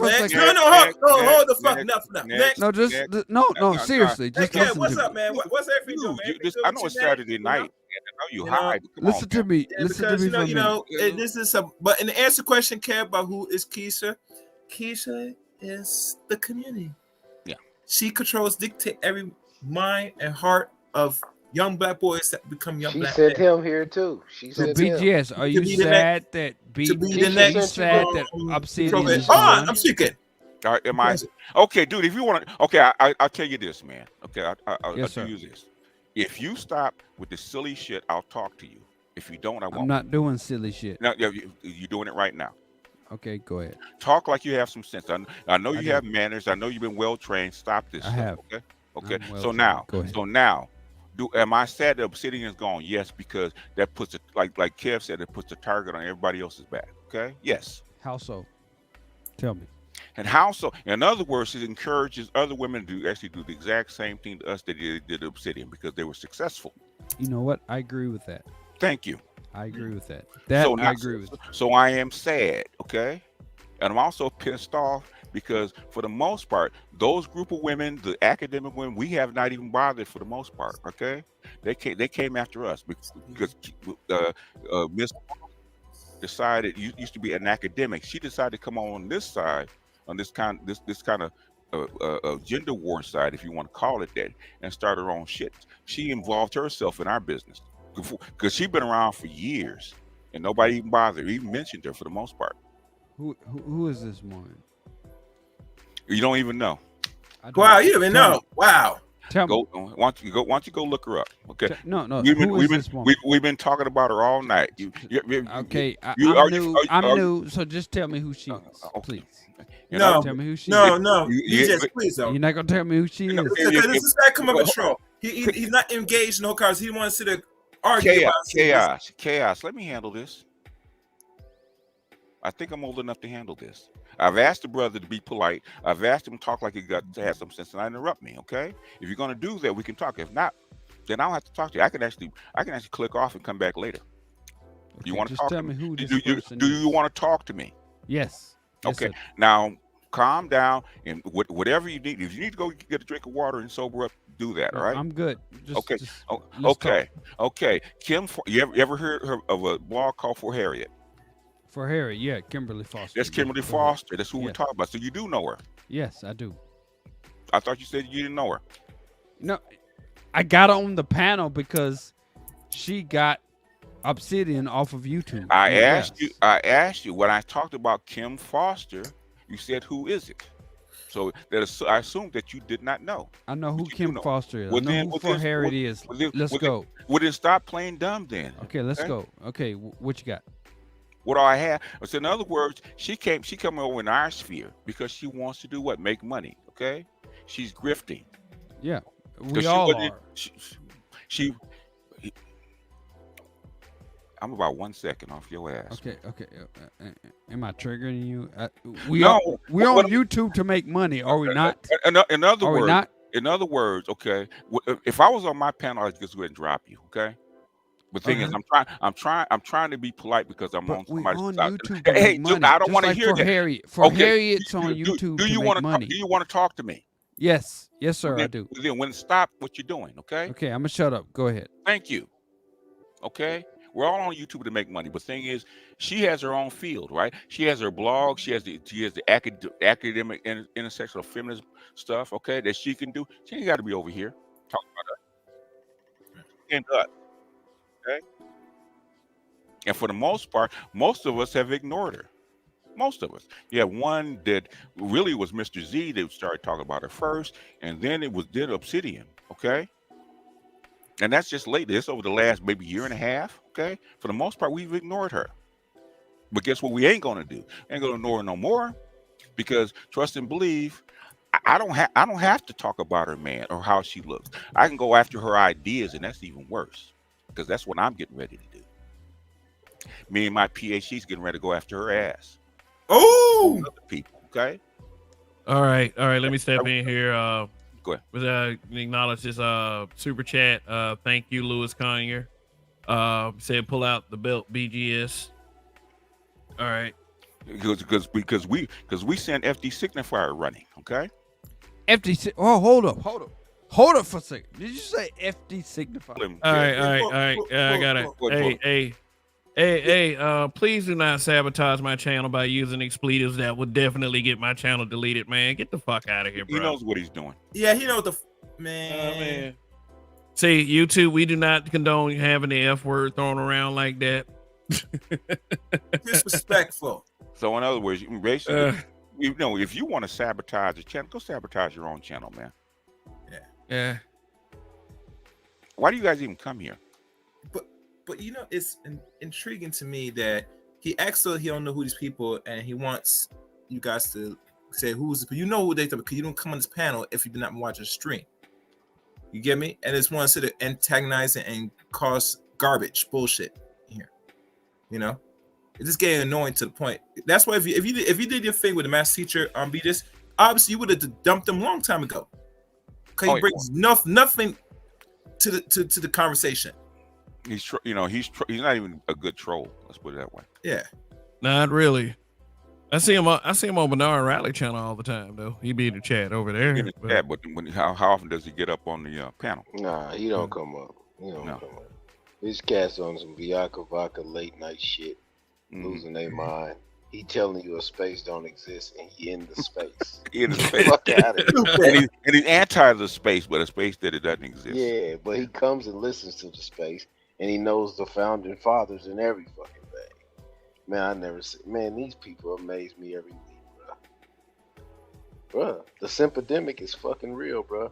Yeah, the simpidemic. If my subs would allow, man, I'd love to go back and troll these people. But thing is, I always get hit with all kind of grief from my subs. Well, you spend time on talking to these people, so, come on, y'all. Yeah, I guess, like bro said in the chat, if you drink that Mad Dog hot, it will fuck you up like that. Yeah, he's drunk as hell. Well, man, I ain't been drinking, but you're slurring all over the place. Come on, man. Unless you got brain damage and it's just the way you talk, I choose not to believe that. Yeah, Sir Anthony, what's good, man? Salute, Kev. Long time no chat.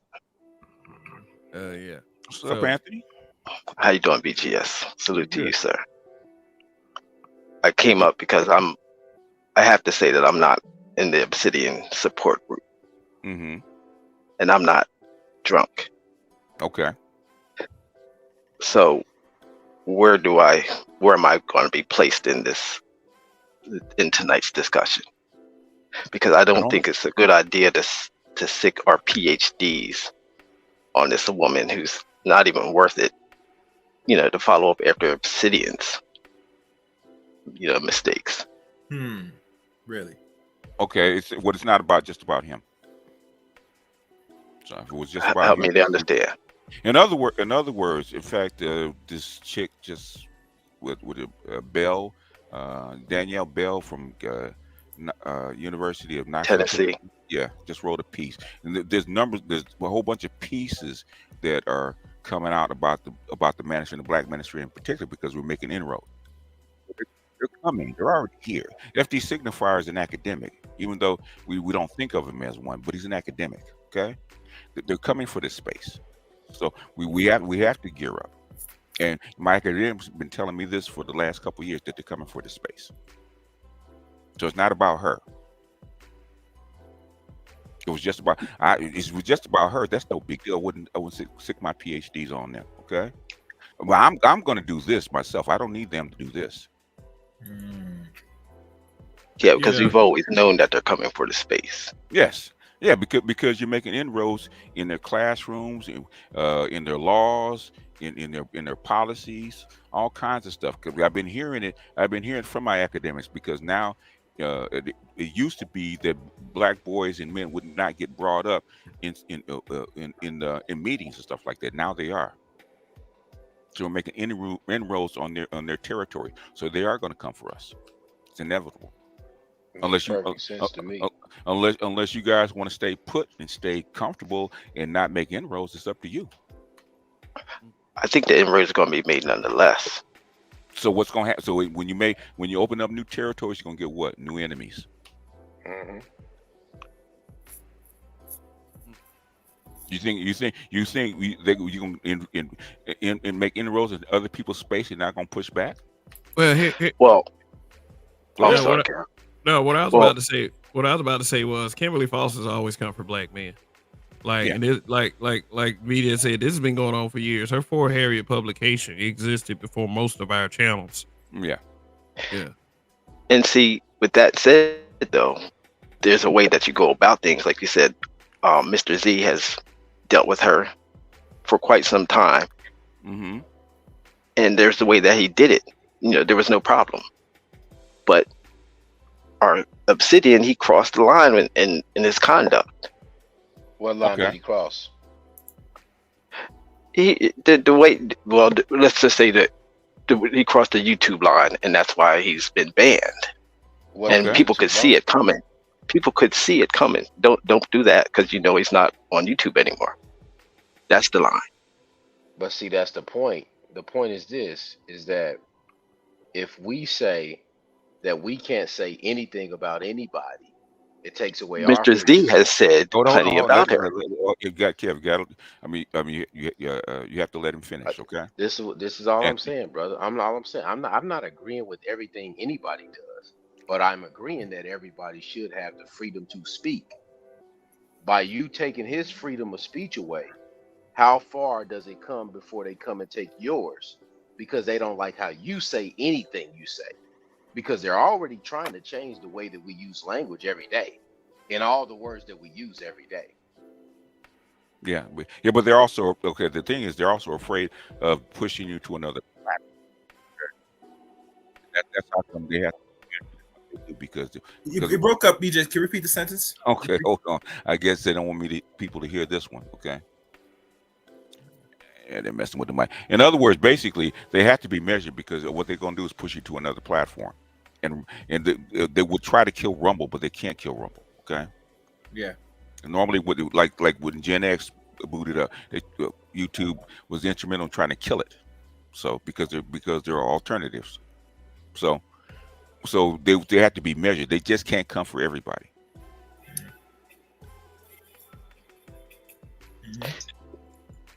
So there's a way to go about things, though, and I think Mr. Z, at least as one example, has the secret sauce. Well, I don't know about that. It depends, okay? Because YouTube, it doesn't have YouTube line. That's the only thing about YouTube. The line moves, okay? Yeah. But normally you get some kind of rumble, like Shay. Like they took Shay Sarday's channel just out of the blue for nothing, virtually nothing. Yeah, they took hers too. So right, so like she got it back. How can you rationalize that though, Sir Anthony? You see what I'm saying? Like, she's somebody that's making content, and sometimes her stuff plays on the edge, and she may agree with some things that we say, but she don't agree with everything that we say. But then they take her channel.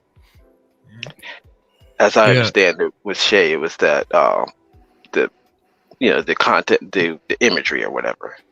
Yeah, which was false. Which was false, yeah. Anthony, you know what really they try to hit her up with? Are you aware what they really try to hit her? It was nudity. Yeah, it was nudity. Porn. And you say that was false, though. It was false. Yeah, that's false. Okay. Yeah. She got her channel back. She got her channel back. Yes. Yeah. And so that says something right there. I mean, people get strikes and take hits pretty Anthony, frequently. You missed the point. It's not just any strikes. They're hitting it and then putting false claims, and YouTube agree with it until she has. But I would agree. Obsidian has been around long enough to know where the line is. Sometimes it's around. Yeah, they fooling with your mic, BGS. Okay. I just don't want this space to get pulled in behind Obsidian. It's already. It's going to be in a space. It's going to get pulled in one way or the other. It doesn't matter. If it's not him, somebody else. Yeah, let me read this super chat real quick from Mr. Me Too with the Trail Bentley tax on there. Thank you very much. Said this is why we must support Black Men Media, y'all, in all its forms. We must dictate what we deem shouldn't be. Good salute, brothers. Hashtag wartime. Thank you once again.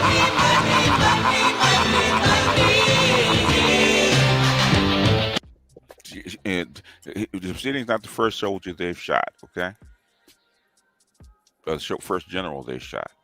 And basically, and for the most part, most of what we actually developed in the Black Manosphere is already outside the Manosphere anyway, the Black Manosphere anyway. Exactly. Our talking points are already out there. So really, they're not going to really hurt that much. But the thing is that um, um, you can you can tell Obsidian. Sometimes Obsidian gets he's like a dog with a bone. He won't let go. And I agree with you, Sir Anthony. He did push the line, okay, and it cost him. But the thing is that it's going to embolden other women to actually do other things. Okay, so that's why it's bad when somebody like Obsidian gets taken out, whether you like him or not. Yeah. But you see, Sir Anthony, no matter what a black man does, he's always going to be watched, regardless. You know what I'm saying, right? The content is deemed not controversial to something that they will allow. You get me? Because if you're gonna, if they want to pull the plug, they pull the plug. Anytime you make impact, you're going to make enemies. It's you can't. That's how it works. We cannot make an omelet with unbroken eggs. Okay, doesn't work that way. Doesn't work that way. Okay, been doing this 10 years. Don't work that way. Okay. So I know this stuff inside out. You could not get a Kevin Samuels with unbroken eggs. Okay. And that's what they're afraid of. Hey, but Sir Anthony, man, I mean, I do understand your concern, man. You know, a lot of people are concerned about that. But at the same time, I see where BGS and Chaos Reign is coming from too. The target is going to be on our back anyway. Go ahead. I mean, that's understood though. I see exactly where I'm in here every day. Yeah. But like I say, I'm not going to be on this riding the train for Obsidian. I mean, that's fine. I mean, you're free. You're a free thinking man. You move. But then don't drag the space in behind it either. You know, let the Obsidian write his own battle. The space is drug in anyway. Now, either you fight the battle here, or basically they're not gonna stop with Obsidian. That's the point. They're not gonna stop with him. You think they're not gonna move the line back and get somebody else? They will. Mm-hmm. I believe they will. But we have to adjust, and he should have just known better. That the way he was moving you saw it coming. We have spoken. We stopped speaking to Obsidian about this kind of crap about 5 years ago because he doesn't listen. Okay, he doesn't listen. Okay. Understood. It's not the first time that he's done this. It's not the first time. This is his personality. Okay? Which is why we shouldn't count him as a leader per se. I don't. Well, you might not have, but think how many people actually followed him and still do. That's a great question. Does the leader mean he has to lead you, or does the leader mean he leads other people? They're misled. It doesn't matter whether they're misled, not led, whatever they're led. They still follow him. Anybody that somebody follows is a leader, like him or not. Hey, real quick. We got 76 in the building, but I only got 38 likes, man. Come on now. Come on. And hit that like BGS button. in effect too. Yeah. Put Hit some that like on the button. flag. Because I ain't got to be here, man. Because I've done my due for the day. Okay. And I got to do my due tomorrow. Oh yeah, definitely. But the thing is, all I'm saying is, and I'm gonna say this, whether you like Obsidian or not, right? Okay. 4 people actually put this thing together. I wasn't named as a founder, because they came up with the name. Okay. Well, 4 people actually put this stuff together, and 4 people actually rolled with this stuff and made this space what it is. Like him or not, doesn't matter whether you like him or not. Okay. The space would not be the space without Obsidian. Okay. It wouldn't be. Like him or not. Now, if you can go rewrite history, instead the space would have been, it took all 4 of us to actually put the space together. And like it or not, all of us had a part to play in it. And you can't go back and rewrite history and say he didn't lead, because he did. I don't always like what he does, but he did. I can say this about Obsidian. He acknowledged my creation in 2017 on YouTube. So, he kind of put me out there even before I put me out there.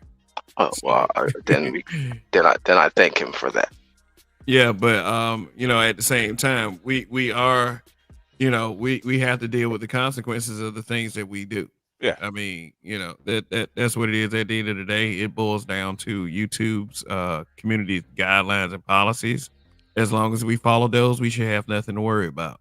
But what we're trying to say is that that could be decided by butthurt people.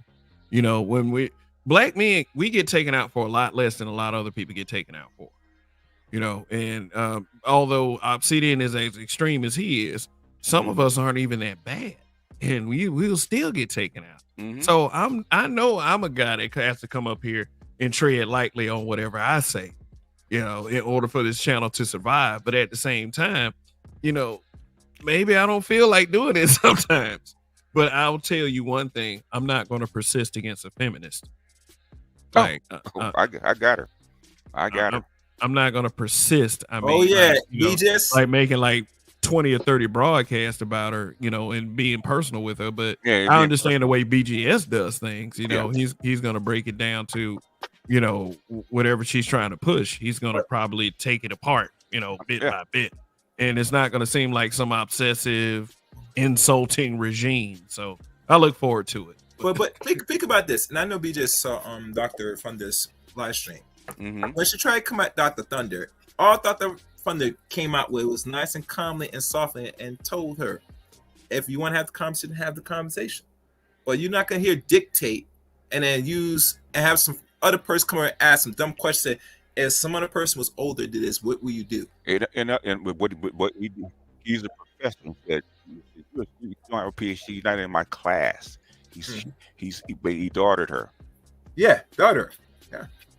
He didn't have to because he has a position in the cloud to do it. Show me your CV, and then we can rumble. Then we can talk. Other than that, give me my respect. Okay. Get out of my class. That's what he said. How dare he wanted to say? How dare you talk to me that way? Exactly. Yeah.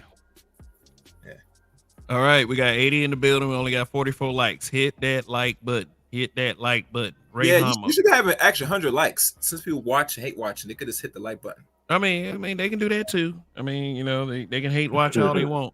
It's still putting me in the algorithm. So thanks for your eyes, guys. What's up, brother Kev? How y'all doing, bro? What's good, Ray? You know, we saying goodbye to the brother Carl Weathers, and you know, we discussing. Yes, rest in peace, Carl Weathers. Rest in peace, man. That kind of, and they said he died peacefully in his sleep. So, and man, and yes, sir. And then like the Action Jackson, it's like, dude, what year that came out, man? Because I got 1988. 1988. Oh, yeah. No wonder why I vaguely remember that. So yeah, I gotta go back and look at that. And you're right, Chaos. You know, we gotta go back and look at some of his old movies. You know, pay tribute in that way. D asks, is For Harriet like Madame Noir, or is it only just her? I would say that yes, sir. For Harriet more probably targets black men a little bit more, but Madame Noir on that bullshit too. So, but it's more concentrated when it's For Harriet. But go ahead. Yeah, and bro, and real talk, when I heard about that, man, first I was not no cheering like that, like the motherfuckers was in the chat, like, yeah, he's gone. I'm like, I was like, brother, come on, man. Why would you? Yeah, let me add to that. Wrong? Let me add to that. I mean, like somebody like a Sir Anthony. I'm pretty sure Sir Anthony wasn't on this person's channel cheering and, you know, shaking his pom-poms, talking about some, yas, get that nigga. I'm sure Sir Anthony. But the point I'm trying to make is there are types like Sir Anthony who just doesn't roll with the guy. And then you have those other types. Then you have those other types that's just, yas, queen, yas. You know, those motherfuckers make me sick. Damn. So it's like they're a whole faction within themselves, huh? Yeah, man, it's ridiculous. But hey, you know, they're just like us. They have opinions just like we do. I mean, that's the one thing that I do try to keep in mind. And yeah, also, like, I believe that the one mistake Obsidian did make was he persisted too much. Yeah. He persisted way too much. You know, you make your point and then you kind of keep it moving. I do understand that, you know, we as black men, our freedom of speech is scrutinized very often, but you know, it's kind of be like, since we're under a certain condition, we got to know when to say when. Yeah. I mean, no matter how wrong it is, we got to make sure that we are careful, because they want to take us out. They want to find any reason to take us out. You know, and it doesn't matter what's right and what's wrong. And it doesn't help too, and it's even more annoying, damn it, when it's even more annoying that these females have these pets, you know, these what I call them, instead of simps all the time, I'll say pets. Betas. Yeah. Betas. Beta. Softening wet tissue. Yeah, man. I mean, it is, you know, I will probably. I can't stand them motherfuckers, boy. I can't stand them will either, be with man. you always, just like the poor. Yeah, I mean, you know, you got to realize that, you know, the authority in the home. Damn it! Don't say that. Is usually the mom. I mean, I mean, for real, you know. I mean, I had a little bit of that growing up too. You know how mom took over some certain parts where I felt like my dad should have stepped in. And, you know, I rose above that. You know, no criticism to my dad. He worked hard. He paid for everything. He took care of his children. But, you know, some places, you know, and I mean, but they weren't perfect. Some places I felt like, hey, you know, you're supposed to be dad. You know what I'm saying? Shoot. But, you know, one thing that I also realized at a very young age is I can also step out and go out on this planet on my own. And, you know, make sure I decide that I'm in a place to where I can decide how things are going to be, and, you know, taking control and agency of my life. And I believe that's all this Black Manosphere is trying to do, is to tell Black men, you know, whether they're young or they're a little older, that we can all do the same thing. You know, it's nothing that we're trying to, you know, we're not trying to get you to jump off a cliff and, you know, seek the results that are impossible to reach. We're just trying to say, let's just make some sense of all of this. You know, we're not trying to harm Black women. I mean, no matter how much disagreement that you have and how much pushback you have, you can't ever get physically hurt by that. But don't stalk the bitch. I mean, shit, that's something you shouldn't do. I mean, Mr. Me too said, do y'all think someone in the space gave her info in this case? But yeah. Whatever you got to ask, whatever conspiracy theory, the answer is yes. Oh yeah. The answer is yes. Think of all possibilities. Think of what a person can do. I mean, even with doxing, they probably gave her files on all of us. Oh yeah. Where we live, who our kids are, all that shit. Yeah. And we probably know a couple of people that probably did it, but you know. Yeah. These people are hurt. They don't want you sharing an opinion that's different from them. They think that you talk about Boom Quisha with a vagina and every kid that, you know, she has 5 kids looking like Ray, Tyrone, Zach, Slater, and Screech. Like, no, I mean, they don't want you talking about that. No, don't do that. The only thing I don't understand is if this space, this group of people don't serve you, why don't you go either build your own space or find a space that rocks with you? You ain't got to be here. I guess we're hot shit. No, actually, they come here because they have nowhere to go. They don't want to work and get the eyeballs. Think about this. If they don't talk about you or anybody else, BJS, who's watching them? I've come to realization that if people are going to do content, this is a competition. And if the fight is to keep the eyeballs, like Kevin me talk about, you must make a better mousetrap. There's no there's no way around it. You get me? And sitting to complain about someone that has the viewers and eyes, and that's the problem you're trying to discourage so you can come over here, will not work well. You know, the thing is, man, when the what's called one pointer had been completely obliterated. Okay? There was only fragments when I got here, man, and basically, the 4 of us actually, made the content and pulled this space together. Okay, and actually slowly but surely built it up. If we can do it, 4 guys can do it. They probably barely like each other, can actually do it. Then guess what? You can do it too. Yeah. Why is it so hard? Is that the exit music, Kev? No. Okay. No, the exit music is much slower, but okay. I'm just playing the original in the background. Okay, all right. Yeah. Well, that kind of matched though too with his last statement. That beat in the background. Yeah, that's what I said. I was wondering, was that a sign? But the thing is that But if you don't like the space, why are you trying to claim the name?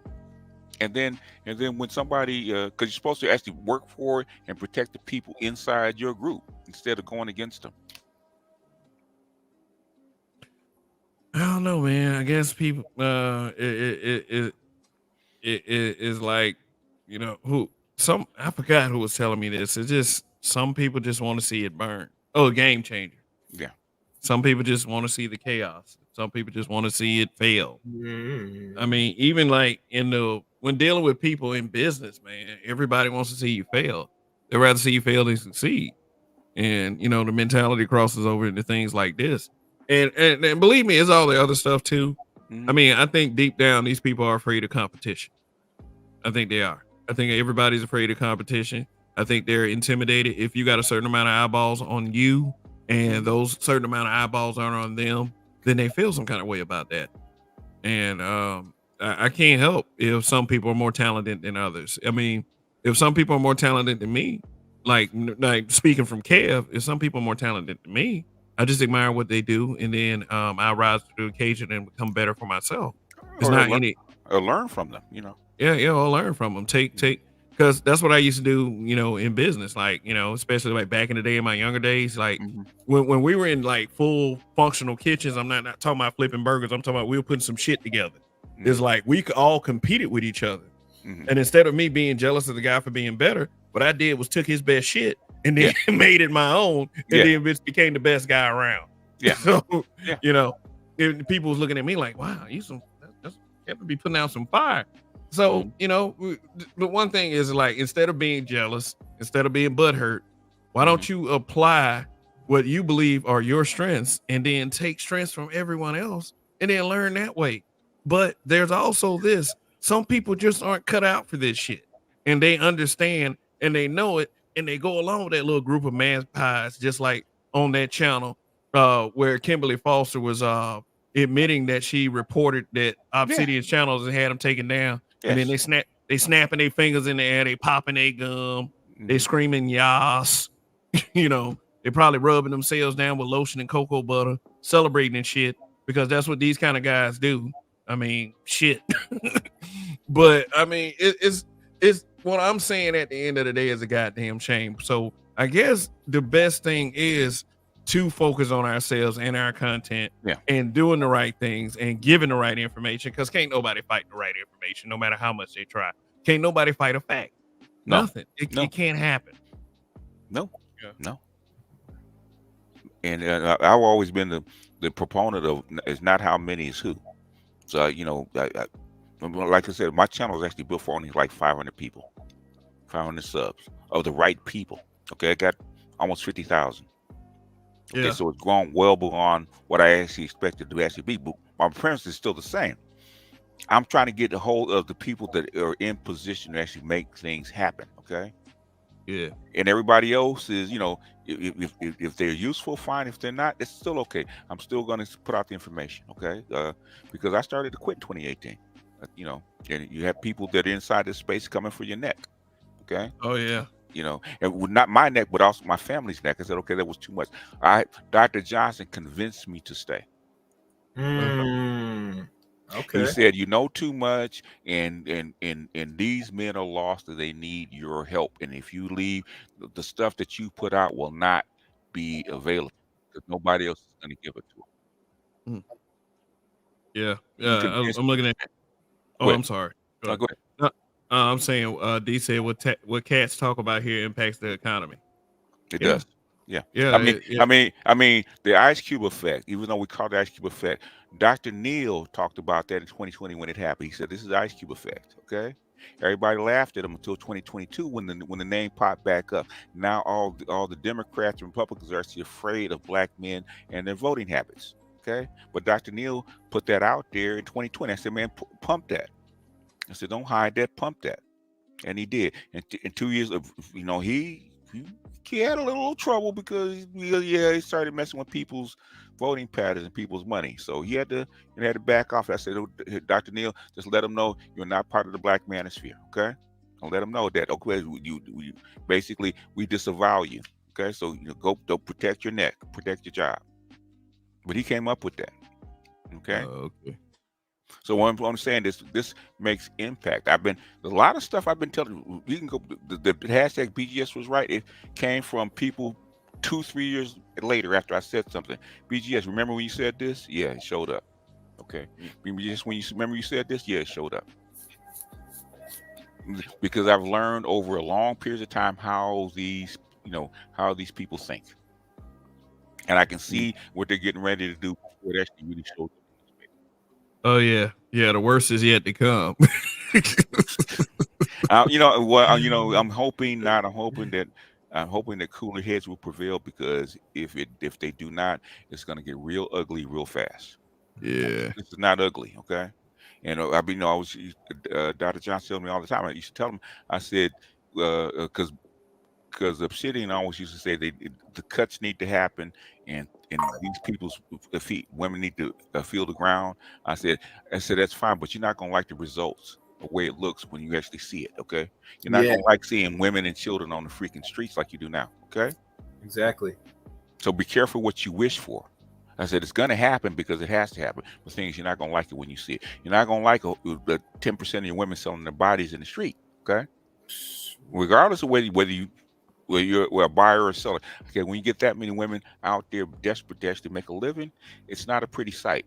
And if you got any kind of heart for any kind of human beings, especially children, okay, it's going to affect you. But the thing is, it's going to happen because it has to happen. Okay. Mm-hmm. I mean, I told them years ago, I said, it was cuts. I said, it's going to happen. I said, but are you ready for the impact when it does happen? Okay. And most guys are not. Most guys are not.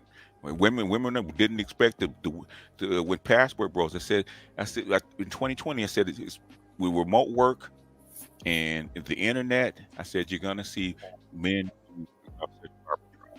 That was in 2020. Okay, 2022, Passport Bros shows up. It's expected because the environment is there for it, and it's not black women can dance in their heads and spin on their heads and all this kind of stuff. It's not gonna do any good. Okay. And that's why I said, for the most part, black women, what they say doesn't matter because they can't do anything. All they can scream and holler. They can't do nothing except shame you. That's all they can do. Yeah, and unfortunately, shaming works on a lot of these dudes. Well, if it works until it doesn't. And if you want to be with them and you want to accept them as he is, I have no issue with that. But know who they are. My thing is know who they really are and accept them for who they really are, and stop complaining about it. If you're going to accept them for who they really are.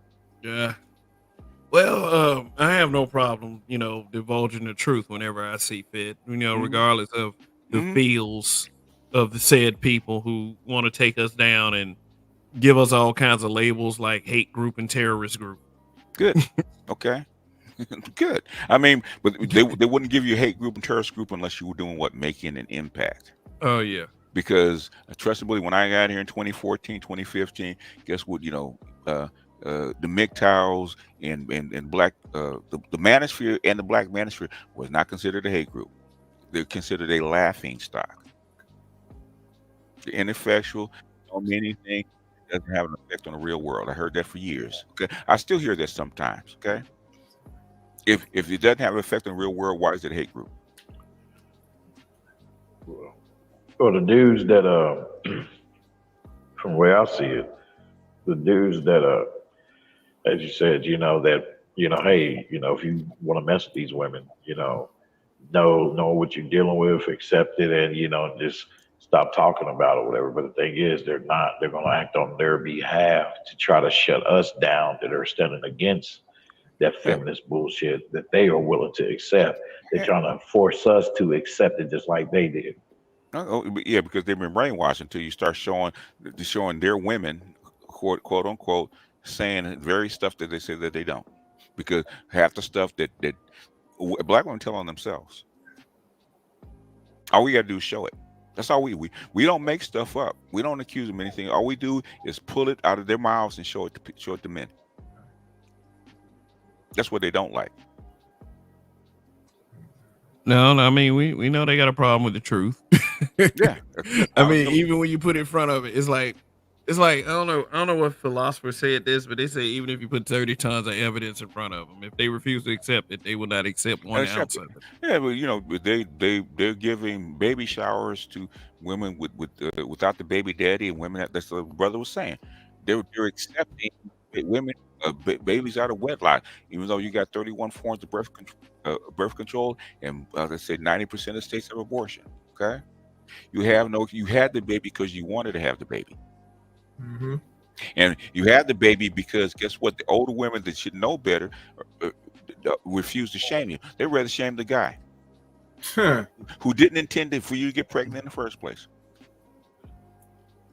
That whole I'm everyone, man. Okay. Well, then hold thy ovaries then, if you're going to be every woman. Oh, that ovaries. And you got a new member. Read it, Kev. New member. The Denver sound like on some Legion kind of shit. Hey, but check this out. Barry Little, thank you for the super chat. Yeah. Say it for the war chest. You get this right here. Yeah. All right. Thank you for the cash. All right. Oh, that must be member number 7 now, right? I mean, Kev. No, that's member number 12 right there. Barry Little. What's good, man? Thank you for becoming a member of Real by Association over here on Black Men Being Brutally Honest. And yeah, we will continue to bring the good combos here in this small pocket of the Black Manosphere content. So yeah. I mean, Obsidian's been a bomb thrower his whole career, so sometimes that bomb ricochets back. Yeah, but Obsidian's not completely gone. Like they said, he's over there on Rumble, and I think he got his own website, don't he? Yeah, he has Patreon. It doesn't he have his? I thought he had his own website, where his own blog. No, it's actually, if you talk about the conclave, that's like for the Black Master conclave, but I don't think it's like a web. I thought he had a blog that he writes on. I think it's a Black Master by O'Shea still. I think that's what he has. Okay, all right. Well, O'Shea has Negro Manosphere though. Yeah, that's what he writes. I think he still writes for Negro Master. I gotta ask O'Shea. I mean, I got some. Yeah.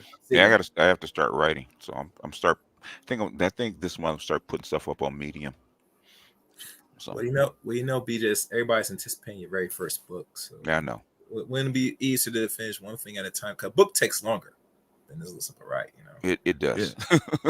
Yeah, it takes a lot of time, a lot of thought. You know what I'm saying? Especially when you close the end and you have somebody to check, you know, for any grammars and all that stuff. I got Toya's already agreed to help me out with that. So then that saves you money. That's what's up. She's the grammar Nazi. So that's what's up.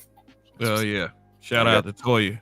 I got a couple of PhDs that are willing to look it over too. So that's what they do for a living. So as far as editing, it should be good. That's what's up. That's what's up. All right. So yeah. And Toya's right there giving the link. There you go. Yeah. Oh, okay. Oh, there she is. There she is. Yes, that's Toya. She's already. Yeah, she said she got my back. So if I got Toya, she got my back. Then we're good. Okay. Oh, good shit. Good shit. All right, so we got James S up here. What's good? Hey, what's up, partner? What's going on? Sorry for the background noise. Had to chime in on previous comments. Man, next time get a motel with a quieter air conditioning. Anyway, go ahead, man. I'm just fucking with you. Gotta remind me back in the day when I was young, man. Oh, that sounded like the air conditioner going off. Go ahead. I was just thinking about what you said, BJ's on how things can possibly get worse, and it's funny. Had a conversation with a young lady, and she's on the whole Section 8 thing, right? Mm-hmm. And she was like, well, the government would never cut my Section 8 off. And I sat there, I was like, you really believe that? And she was like, yeah, I'm just using the system for what it is. Mm-hmm. And I sat there and I was like, man, this goes back to what brother's been saying for so, like the delusion, even when it comes to just, security. It's like it's baffling. You know what I'm saying? And I didn't know how to respond to that because again, it just goes back to, you know, in our urbanized community, how much women believe whatever they fantasize, and then, you know, punish us for speaking the truth. Yeah, because we messed up the game, man. Yeah, punish you to ruin your life. Hell, even try to sick them simp pets on you to try to beat you up. Yeah. Yeah, All right, the game is the game. Go ahead. Let me announce this. We got another new member, Detroit 313, man. Appreciate it, man, for real. That's 13 right now. All righty. All right. Thank you, Detroit. Appreciate you, bro. Yeah, so back to the convo. So my thing has always been, I don't give a damn who talk about who. My thing is always been with me is as long as I stay within the community guidelines. That's it. You know, and sometimes we feel we stick in the community guidelines and we get screwed over anyway. So my belief is this is what we're fighting against, you know, to maintain our position. Oh yeah. And nobody knows that better than him. And he does know it. You know, that's like him. He really, you know, but he thought he could toe the line. Man, that man took that damn government poison, boy, and a whole alien and formed in his brain on some Man in Black shit. I mean, because real talk, because before that, he was not acting like this. Who's that? Obsidian? Oh. You don't know Obsidian, okay? He's done this before. Man, Obsidian always was out there to me. Yeah, he's done this before. So it's not, you know. Post Corvette. No, the post. He had his channel taken. He had to rebuild his channel post COVID. That's why. So that's how he went through Bernard Riley to actually, you know, rebuild his channel again. Because I think it was. And I remember that channel he had that time was almost approaching 10K subscribers when it took it down during that summertime of early 2020. Yeah. So So Obsidian, he's extreme. So, you know, and sometimes when he feels that he's right, because he's a Sagittarius, he feels that he's right. He's willing to die on his cross. You know, die on a hill. And sometimes you succeed. Sometimes you die on that hill. All right. Okay. Sun is Hot Raw has a question for you, BGS. He said, if Colombia is a case study for the future of the black community, where you'll see brothers being set up, robbed, drugged, and killed by black women out of desperation. What I see that it's already been happening. It's been happening almost on the same frequency that you see it here. It doesn't get reported a lot. In fact, there was a girl in Florida actually reported on her, right? Florida, right?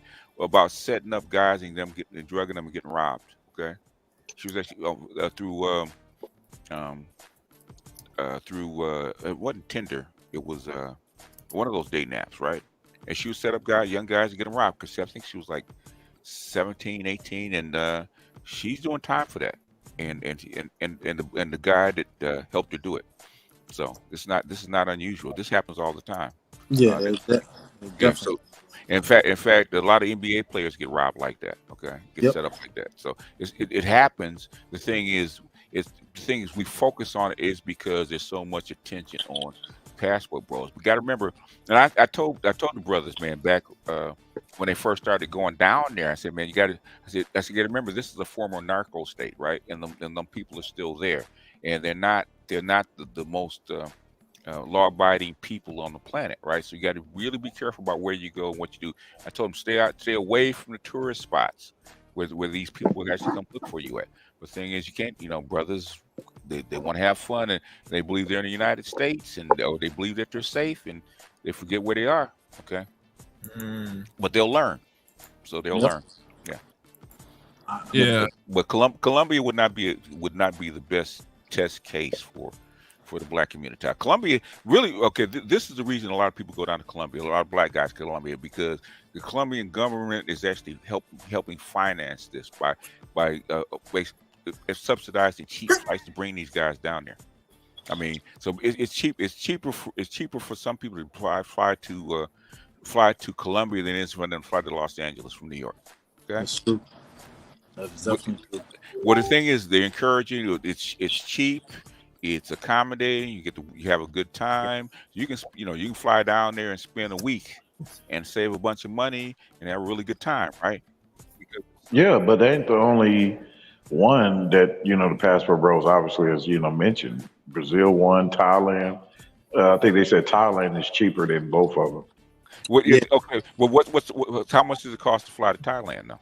Shit's big money, brother. See, That's big money. It costs you $1,000 to fly to Thailand, right? It costs you $300. Yeah, I heard something like that. Yeah, so it is true. Okay, damn. Yeah, So and then you're talking about the time, at least a 16-hour flight. Yeah, and what I would 16-hour flight, my ass. from New York, it would be Yeah. No, I'm talking about from like you said from New York to Thailand. Yeah, I'm on the East Coast, brother. Yeah. I'm on the East Coast. Yep. Yeah, hell, it's a 5-hour flight just to go to Los Angeles. What are you talking about, man? Hell yeah. Oh damn! Shit. Yeah. What the thing? Okay, the thing is, the thing is, I know I get pushback. Okay, that it's cheaper to go someplace else. The thing, what I'm trying to say is that Colombia is subsidizing this because they bring in American dollars. Okay. Yep. And brothers see a cheap flight. Okay. A cheap place, a cheap room and board, cheap, inexpensive women, inexpensive good time. Okay. In a foreign country, they have a really good time. So they subsidize it. So the brothers are going to take advantage of it. Okay. That's why Brazil don't subsidize you the same way that Colombia does. Okay. Brazil, you got to get a visa. You got to pay for a visa, $200 for a visa. You got to do all this other kind of stuff to jump through the hoops to go down to Brazil. Okay. And also, to piggyback on BGS, Rio de Janeiro is one of the most expensive cities in the world. Oh, really? It can be. Yes. It can be. Yeah. Yeah. It can be if you're inside the city in the tourist spot. Yeah, it can be. Yeah. Can't be more expensive than Japan. Tokyo. It can be. Guys, hold on. Go ahead, listen up. Obsidian, is that you? Hey, what's going on, fellas? Oh, what a surprise! What's good? How you doing? Hold on. Hey. What's good? What's up, my brother? What's cracking? What's up, man? All right, so you're up here. What you got to say? You have your chance to speak. To tell you the truth, I'm just waking up. I felt a disturbance in the force, and as soon as I woke up, I got this message from Chaos Reign saying you guys are over here chopping it up. Yeah, you are the topic of the month. So yeah, so what do we? Well, first of all, I wanted to say that I'm very saddened to learn the news about Carl Weathers passing away. I just found out yesterday, and I was like devastated behind that. But yeah, here we are. So it's been a very interesting experience to say the least, but not surprising. We've been here before. Yeah. And like me, BGS, we've been here before on this. Mm-hmm. So that's the reason why I'm not really all that put out behind it or anything like that. Back then, we didn't have the alternatives that we have today. But today we have alternatives. So that's the reason why I was like, no big whoop. Kimberly Nicole Foster's a sore loser. Mm-hmm. And she does what sore losers do. Mm-hmm. Couldn't win the debate. If you want to see what I mean, over on Rumble right now, you can see all the videos that I've done where I've directly, debunked many of her arguments. She made statement out just before I came on. I heard you guys talking about Colombia, so I will take it that y'all are having at least some conversation regarding the Passport Bros. Oh yeah. She made statements, and I'll put these in the back chat for you so you can go and see for yourself, because she's out here calling me a liar, this, that. And I think it's only fair that that people see exactly what I said and did, and then they can come to their own conclusions. So I'm going to post right now links in the back chat, and all you guys can see for yourself exactly what I said. And I'm so glad that I wrote much of what I did down. So I'm glad that I did that. It will be part of a bigger book. Can I ask you? Do you have a blog? Because I do believe you have a blog, don't you? Yeah. The Black Manosphere website, Black Manosphere Conclave website. Okay. So I'm putting the links in the back chat right now for whoever who's Kev. This is your stream, right? Yes. Okay. So I'm putting the links in the back chat right now. Everybody here can go and read it. This is the first. This is the first link that I'm putting in the back chat right now about Passport Bros and me directly refuting what Kimberly Nicole Foster said. So we're going to start with the links first. The actual writings. These were last fall, and they will be part of a larger book. It's going to be aimed at Black men on how to deal with modern Black feminism. Of course, this current fiasco will be part of the book because it outlines all of their talking points and their, they're kind of like tactics and all the rest of it. So it's going to be dealing with that. So as a matter of fact, I hope the book will drop just in time for the 4th Black Manosphere Conclave going down in Houston in September. So the Black Feminism book will be the first of its kind, really focused deeply on Black feminism that no one has to really want to touch. Well, it's in many ways. Well, yeah. I'm trying not. Yeah. So the book will. The book it's a guide. Okay. It's a guide. Well, I'll go ahead and let this slip. So I took inspiration from Sister Shahrazad Ali. The Black man's guide to understand the Black woman, the Black woman's guide to understand the Black man. So this is kind of like a riff on that. It's going to be a guide to understanding modern Black feminism, and I really break it down as to why. And I wanted something that was topical and in the now. And I had written a lot about it over the years, and just kind of put it up on the shelf. And this whole situation just had me just drag all that out, plus all new material. So it's going to be really good, and show guys how to, what it is, why it is, and how to contend with it. So there is going to be a silver lining out of all this, and this is going to be part of the book. So that's the first link right there about the Passport Bros, and I demonstrate just how hypocritical Black women like modern Black feminists, I should say, because that's another thing I learned too, is that we have to make a distinction between modern Black feminists and Black women at large. The two are often the two can overlap, but the idea that they're one and the same, that's not true. A lot of Black women do not agree with modern Black feminists. They're just very wary, and to be brutally frank, scared of them, because modern Black feminists are bullies. They're bullies. They use intimidation. They use all different types of tactics. They game and abuse the system. No lies there. And a lot of Black women are rightly kind of afraid of these people. And this woman's put my woman through all kind of hell, and you want to talk about terrorism?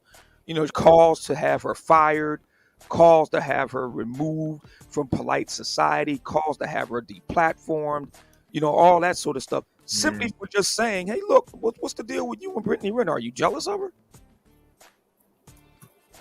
Seriously.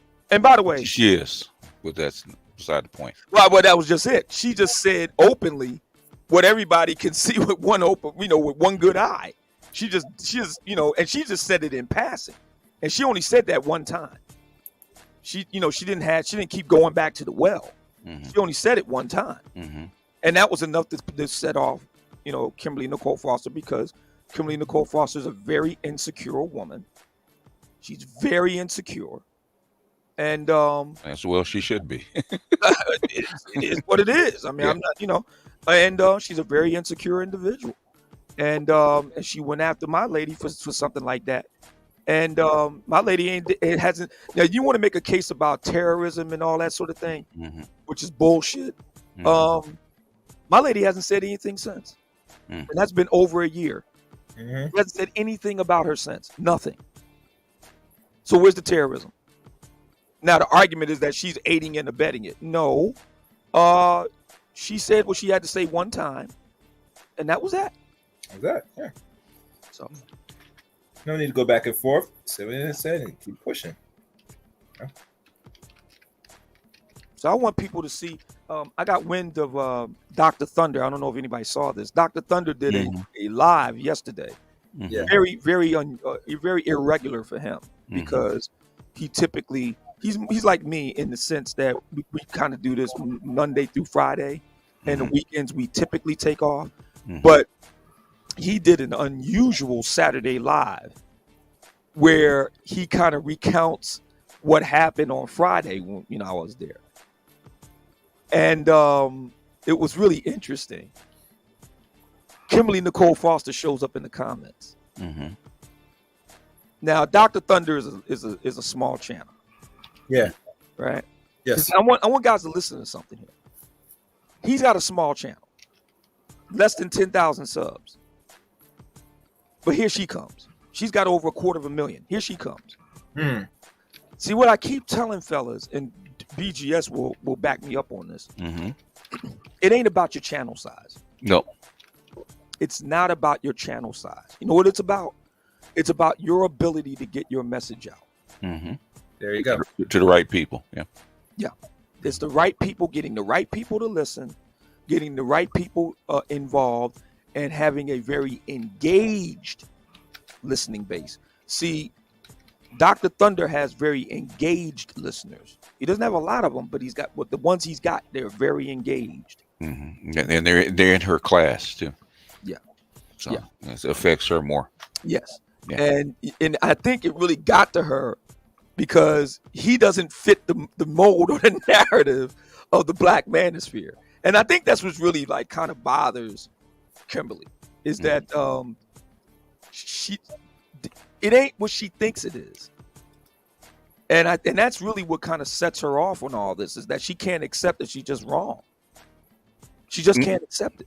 Because she she's got a Harvard sweatshirt and she thinks she's better than everybody else, and that's the problem. There you go. And instead of just letting the facts kind of bear themselves out, instead of letting the facts speak for themselves, she can't deal with it. Speaking of my lady friend, here's another link from the website. And there's more writing. She makes claims. She made another claim that we didn't like educated Black women. My lady is a highly educated Black woman, very, very accomplished in several fields. I mean, she was successful in her first career, and then she embarked on the second one and became successful in that. We celebrated our 15th anniversary last month.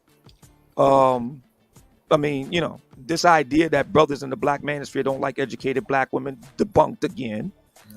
Link in the chat room, Kev, the private chat. But it should be a more important question when one must understand it's not that they don't like educated women, is the arrogance, the ego that they carry.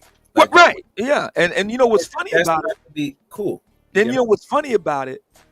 My lady friend, when we first got together, I had no idea that she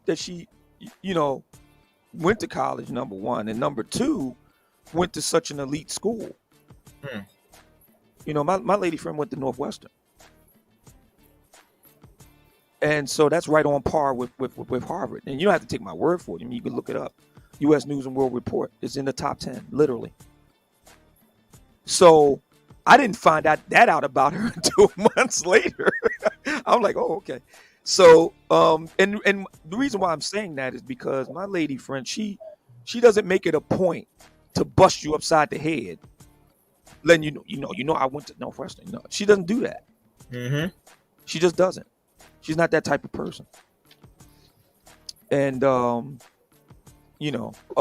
like most Black women who are smart and done something with themselves, she too has encountered a brother here and there that had difficulties handling that. But she deals with it a lot differently than other women. She doesn't take it as a cue to say, well, black men generally. No, she just says that black man or those black men and keep it moving. She makes distinctions between and among black men, just like I make distinctions between and among black women. BGS is my witness. I've been, for the last 9 years, I've been bending over backwards saying not all, not all, not all. Mm-hmm. So yeah, when I got with her, I had no idea that she went to an elite school. I had no idea about that. I found that out months later. Mm-hmm. She doesn't lead with that. Women like Kimberly Nicole Foster lead with it for a reason. They lead with that for a reason. So, in any event, she made that claim. I debunked the claim. Period. I mean, Kevin, when he was alive, and BGS knows this, Kevin, when he was alive, it was a matter of public record. He said on numerous occasions he only dealt with educated black women. Mm-hmm. Yep. He said it on several times on his show, publicly. So, and there are other examples. There, Dr. Thunder, when I talked to him on Friday, his wife is college educated. They've been married for 16 years. They've been married almost as long as we've been together. Me and my lady been together. And I tell people all the time, because the average black marriage only lasts 5 years. Yeah. Me and my lady have been together 3 times as long as the average black marriage. And Dr. Thunder's marriage and me being together with my lady is on par in terms of duration, and you can't sneeze at that. So I think that really bothered Kimberly Nicole Foster, that not only does the black manosphere get women, not only do they get educated women, but we've been together for a long time, and I note that Kimberly Nicole Foster doesn't have that type of track record. Her and her guy have been together barely a year. So There you go. So that's that. I debunked that. Moving right along. What else? I wrote so many articles, but what else did I debunk? That she said. Let's see. She says about terrorism in regards to put regulations for people that's traveling abroad, black men. Yes, but I'll deal with the terrorism. Matter of fact, I'm going to write about that, but I'll deal with that in a second. Let me get to terrorism. yeah, terrorism. That's bunk. But guys support it's not the first time they've used that language. Okay. Yeah. This is very common. Yeah, and it doesn't even stick. It doesn't stick. Yeah. It doesn't stick. Not they try to make it stick, but it doesn't stick. Here's the other thing. The real reason is because they're sore losers. But let me move right along, and we'll swing back around and have a discussion about that. As far as she made a claim that the manosphere is a public health crisis. That was her claim. Mm-hmm. Yeah. So I debunked that claim again. I'm so glad that I wrote all this down. So I debunked that claim. Link in the chat room. I debunked that claim that the black manosphere is a public health crisis. Mm-hmm. I debunked the claim. Okay. Just flatly debunked it, and it's in writing. And people can read it for themselves. Again, read it for yourself, and come to your own conclusions. That's all I want people to do. Review the evidence, and come to your own conclusion. And if you're somebody that's inclined to agree with Kimberly Nicole Foster, then maybe you can do what she has failed to do, because she doesn't have the attention span to sit down and write. Maybe you can do what she hasn't done and write a cogent response. It's only fair.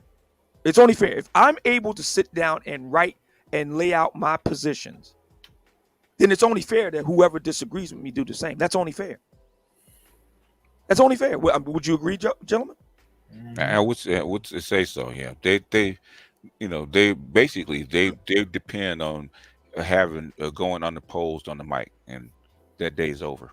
That's why they're pissed off at us. And all we're doing is working our way up the ladder. We started with so-called regular people, blue collar people, and worked our way up. So now it's the academics.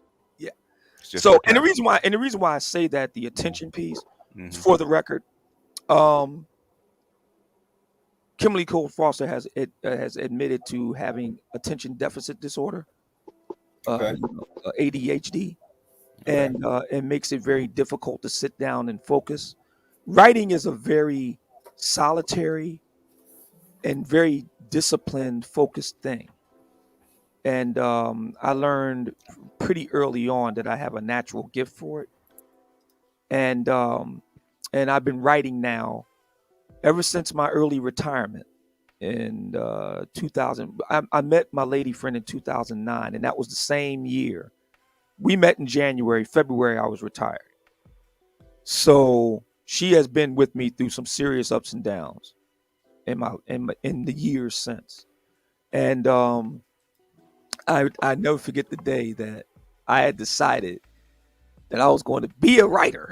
This is before I even thought about podcasting. I was going to be a blogger, and I was going to be a writer. Blogging was big back then. I was going to be a blogger, and I'm going to be a writer in the Manosphere. This is a white Manosphere. And so I told her my crazy idea. And she just looked at me. She didn't say anything. She just looked at me. And she walked over. I was in the kitchen. She walked over. And she just quietly sat and looked at me. You're going out. Your mic's going out. Can you hear me? Yeah, got you now. Yeah, she just quietly looked at me and said, "If you're going to do this, I need you to be successful. If this is what you're going to do, be successful at it." And that was it. And I started writing, and I've been published pretty much everywhere in terms of my writings. Good Men Project, A Voice for Men, or Return of Kings, which is now defunct. I ran a blog for men, Just for Guys, et cetera, et cetera, et cetera. Negro Manosphere, of course. Negro Manosphere was kind of like my proving ground for my, first book. And I got 2 more books coming out of that, my tenure at Negro Manosphere. They're in the pipeline. So, I've been writing for a long time. Before 6-7 years before the Black Manosphere as we know it today came into existence. So it ain't no thing for me to sit down and write. And I wanted to put in writing what I had to say in response to Kimberly Nicole Foster, because I kind of foresaw something like this happening. So I'm glad that it is happening, in the sense that it bore out what I was seeing, and that that it really reinforces my initial kind of glimpses, I guess you could say, that a book needs to happen. So there it is right there. You can see that particular article. So she made a number of claims. I responded to those claims. I responded both in writing and in print, and in video, or live show form. So I've written a whole bunch of other things, but speaking of which, the whole thing got started with Brittany Renner. I posted that video. I've written about it as well. I will post that link in the chat room as well. People can look at it again. Come to your own conclusions. Decide for yourself. For the idea, I want to speak to something else here too. And BGS is my witness on this. Some other guys may be too. To the idea that I'm, hounding just black women, right? I'm singling out just black women. 2 words: Derek Jackson. Mm-hmm.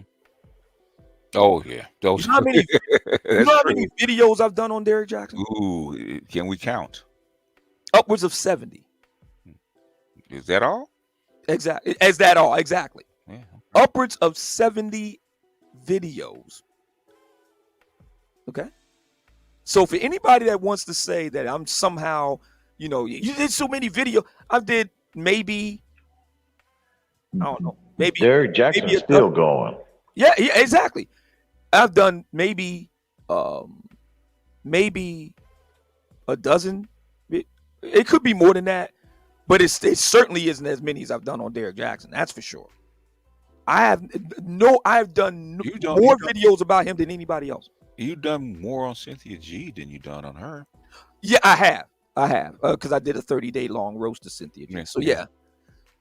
I mean, Kimberly Nicole Foster is actually getting a light treatment, actually. But anyway, this is the written take on the whole Brittany Renner thing. In case you want to go on, you can go back into her channel and watch it for yourself. She came out and called Brittany Renner a pygmy and a grifter. This is over a year ago. Simply because Brittany Renner said, if you want to get a man of any consequence, it behooves you to put your best foot forward, ladies. Get in the gym a couple days a week. My lady friend who struggled with her weight agreed. She's like, yeah, I don't see what's the problem. She's like, yeah, when I'm on my A game, I get a different response from men, period. Not just you, just men, period. I don't understand. And any woman that's honest with herself will admit that. You know, if she's being honest. So yeah, if you want a man of any consequence, just like, I mean, and it's not a gender thing, turn it around. What do you think the Black Manosphere Conclave is all about?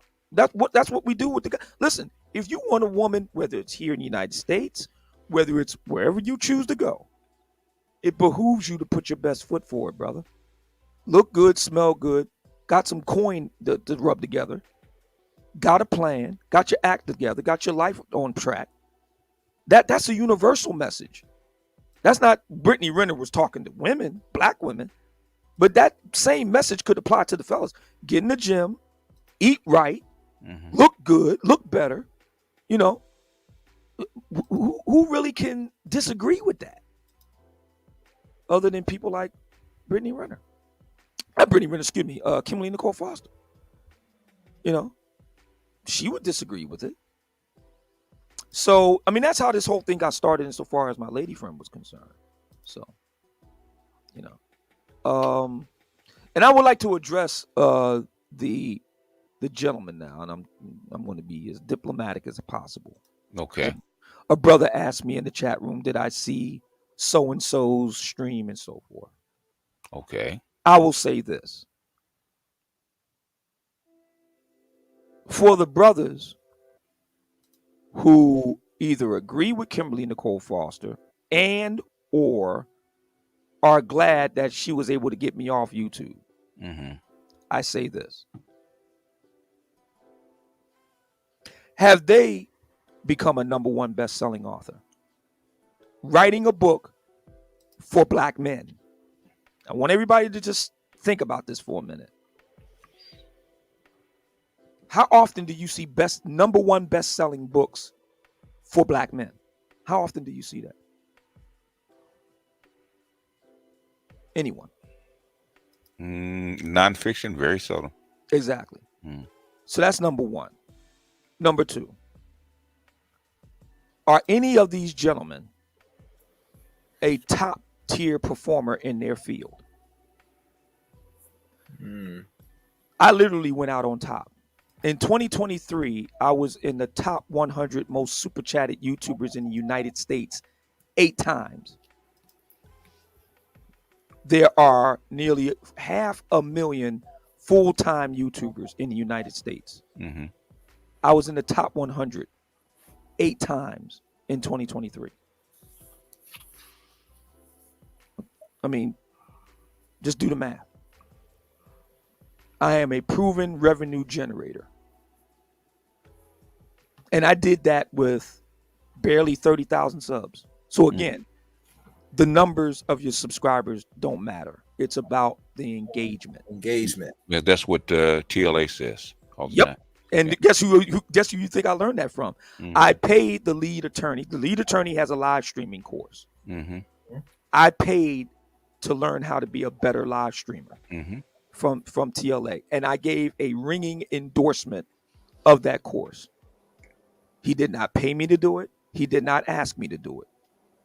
But I believe that you're a brother and you're good. I'm gonna talk about it, and he's good at what he does, and I'm proud to have him as a part of the Black Manosphere Conclave. Me and my partners, on behalf of my partners Shannon Rawls, Jason Brown, JB, and Theo Waff, we are proud to say that he is an alumni of the Black Manosphere Conclave. He gave it a standing ovation. He got standing ovation address at the conclave last year. The things he talks about on the air, fellas, I'm here to tell you, that's the tip of the iceberg. What he did at the conclave. I've been a bachelor all my life. I've been with my lady for 15 years, but I've never married. Let me tell you, what the lead attorney said at the conclave had me shook. I was shook.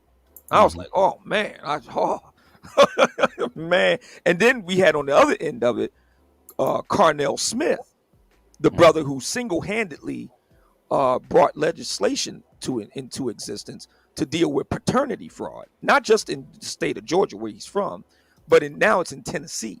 And my understanding is that it's starting to spread to other states. So these two brothers on both ends, like, you got to think long and hard if you're going to do the marriage thing. And of course, paternity fraud, you don't need to be married.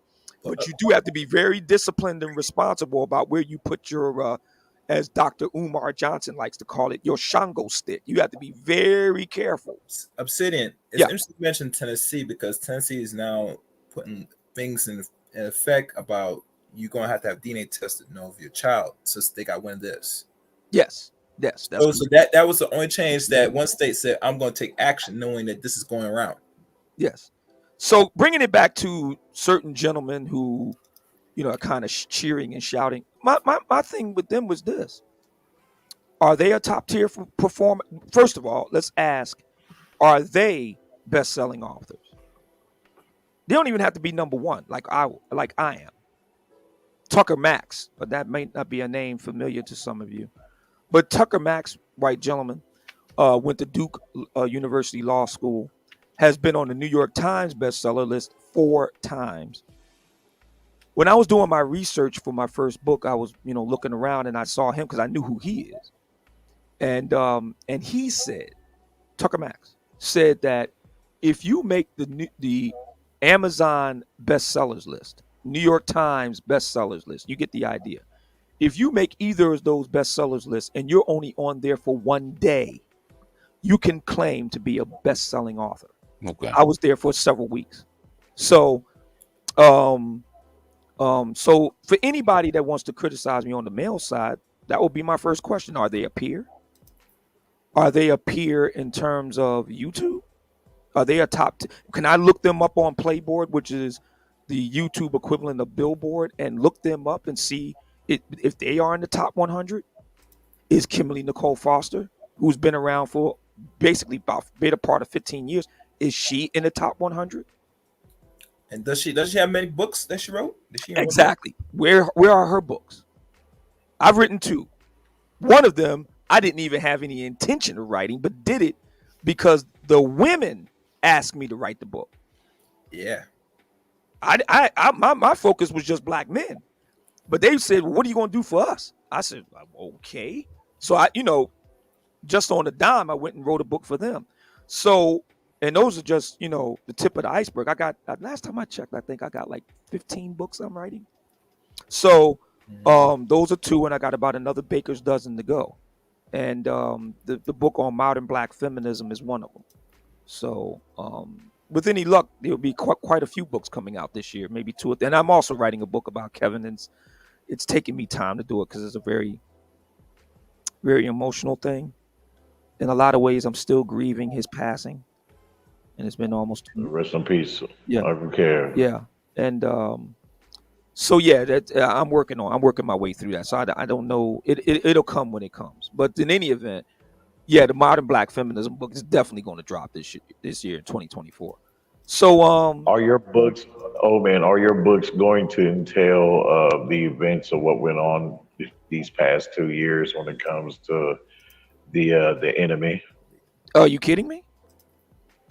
There's a phrase, and I don't know. It's been attributed to Mark Twain, but I don't think he's the one that actually said it. But in any event, there's been a saying: you never want to make an enemy of somebody who buys ink by the barrel. Mm-hmm. Yeah. You know. So I will literally get the last word, literally, and that last word will live on like pretty much forever, because that's the nature of books. They live on forever. Videos, in my opinion, don't have the kind of staying power that books do. Yeah, and of course. Kevin understood that. He, when he and I talked, the last time we talked was Easter Sunday, 2022, and as is often the case, we had really great conversations, and he wanted to write a book. He wanted to do it, but couldn't, because he was so wrapped up in the video thing and the YouTube thing, and he also wanted to get off YouTube too. By the way, I don't know. BGS knows it, but I don't know if anybody else knows it. He actually wanted to get off YouTube.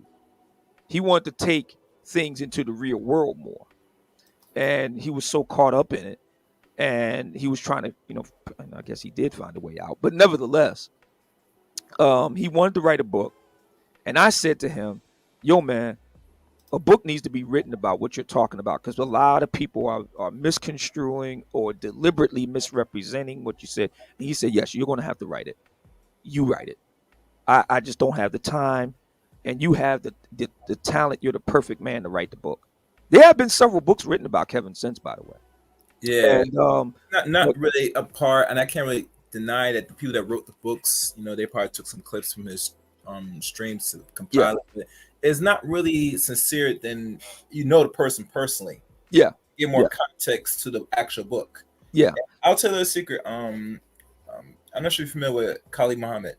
One of his good friends that were part of the Black Panther wrote a book on his life that came out 20 years ago. That came out like 4 years ago. And everybody didn't know that someone's gonna write a book about his life, but he did.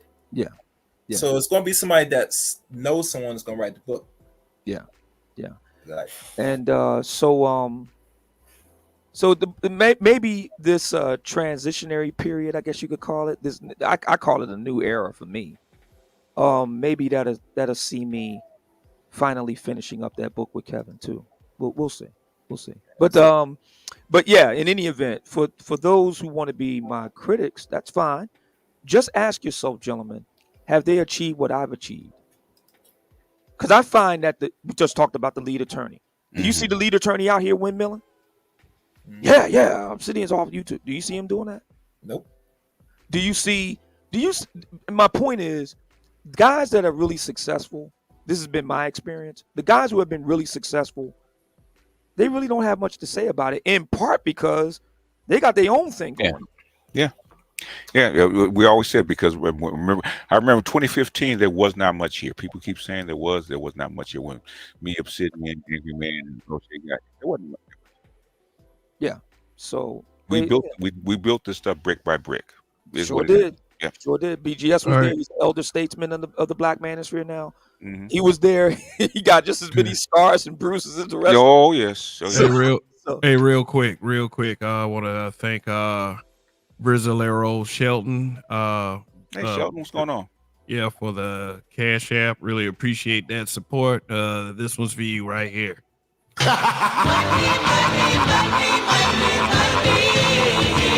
Yes, appreciate the love and support I'm getting tonight. And appreciate Obsidian for coming through as well. Because you were kind of the subject matter.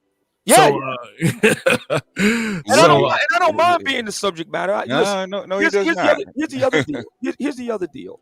So, I have no problem being in the spotlight because I chose to be. I'm not a victim. And by the way, anybody out there that may put this notion that I'm being cast as a victim, no, I'm not a victim. I'm a volunteer. Yeah. Okay. I'm not whining and see. I'm not like her. I'm not whining and moaning to anybody because I can't take it and I can't take the heat. Absolutely not. BGS was there when I lost my first channel. Did you have you ever known me to complain about it? Ever? No. And I think I witnessed it too, because one day when it happened, I was sitting there and then That was we talking about the first time. then, This is back in 2016. Yeah. Oh wow. Okay. Well, Yeah.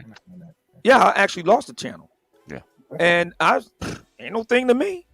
I just kept right on getting up. Mm-hmm.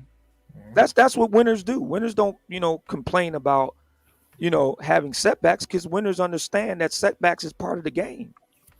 Setbacks, if you're a businessman, speaking about these guys who, have some things to say about me. So entrepreneurs, they go through ups and downs. Yeah. That's the game. It's the game. Yeah. That's part of the game, man. You're going to go through ups and downs. It's not what happens to you that is the issue. The issue is how you respond. Yeah. What do you do about it? What do you do about it? Do you cry or you go back? Me, I just like, okay, no problem. My thinking is this: if I could, under all of the, and it is onerous and oppressive, what's happened on YouTube, and that's not my opinion. This has been happening to white folks like Russell. You think what's going wrong with me is bad? Go look up Russell Brand. Mm-hmm. Okay. You think what happened to me is bad? Go look up Steven Crowder. Mm-hmm. Okay.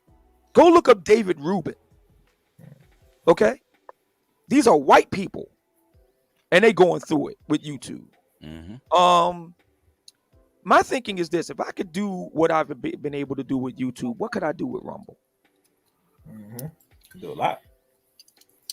So that's the reason why I'm like, I came, I saw, I conquered, and I'm moving on to the next conquest. That's how I look at it. We've been here a long. It's been here a long time, man. It's not like we just got here for a year or two and we got just all of a sudden got erased. We've been here a long time. Probably far past our due date, because I don't think anyone was kind of expected to be here this long. Yeah. And by the way, we ain't going nowhere. We're just going to we're expanding. Yeah. Kimberly Nicole Foster is helping an expansion of the Black Manosphere Conclave, and the Black Manosphere itself is just an expansion now, because now we're moving to a whole new different platform. My goal in 2024, aside from myself, because it's never just about me, it's about my brothers as well. If I can spark a exodus out of YouTube over to Rumble, I'll be very happy, because Rumble is inherently designed for us. And if you do your research on Rumble, you'll see why. But it's inherently the platform itself. I'm not talking about Andrew Tate. I'm not talking about Fresh and Fit. Yes, they're over there, but I'm talking about the platform. The actual platform is actually tailor-made for us. Yeah. I mean, you got Russia Times. You got a whole bunch of people over there that got rid of, a whole bunch of people that have got kind of alternative news sources. Alternative news sources on the opposite side of YouTube. So. Yeah, and it's also anti. Its founder, Chris Pavlovsky, has vowed to never cancel anybody. Vowed to stand up for their right of freedom of speech and freedom of expression. So and that's just the tip of the iceberg. So, this is going to be great. And I would say to everybody here on the screen right now with me, get you a Rumble. If you're a content creator of any consequence, and I said this to Dr. Thunder before we even got started Friday, before we hit the record button. I said to him, listen, man, you want to get yourself a Rumble.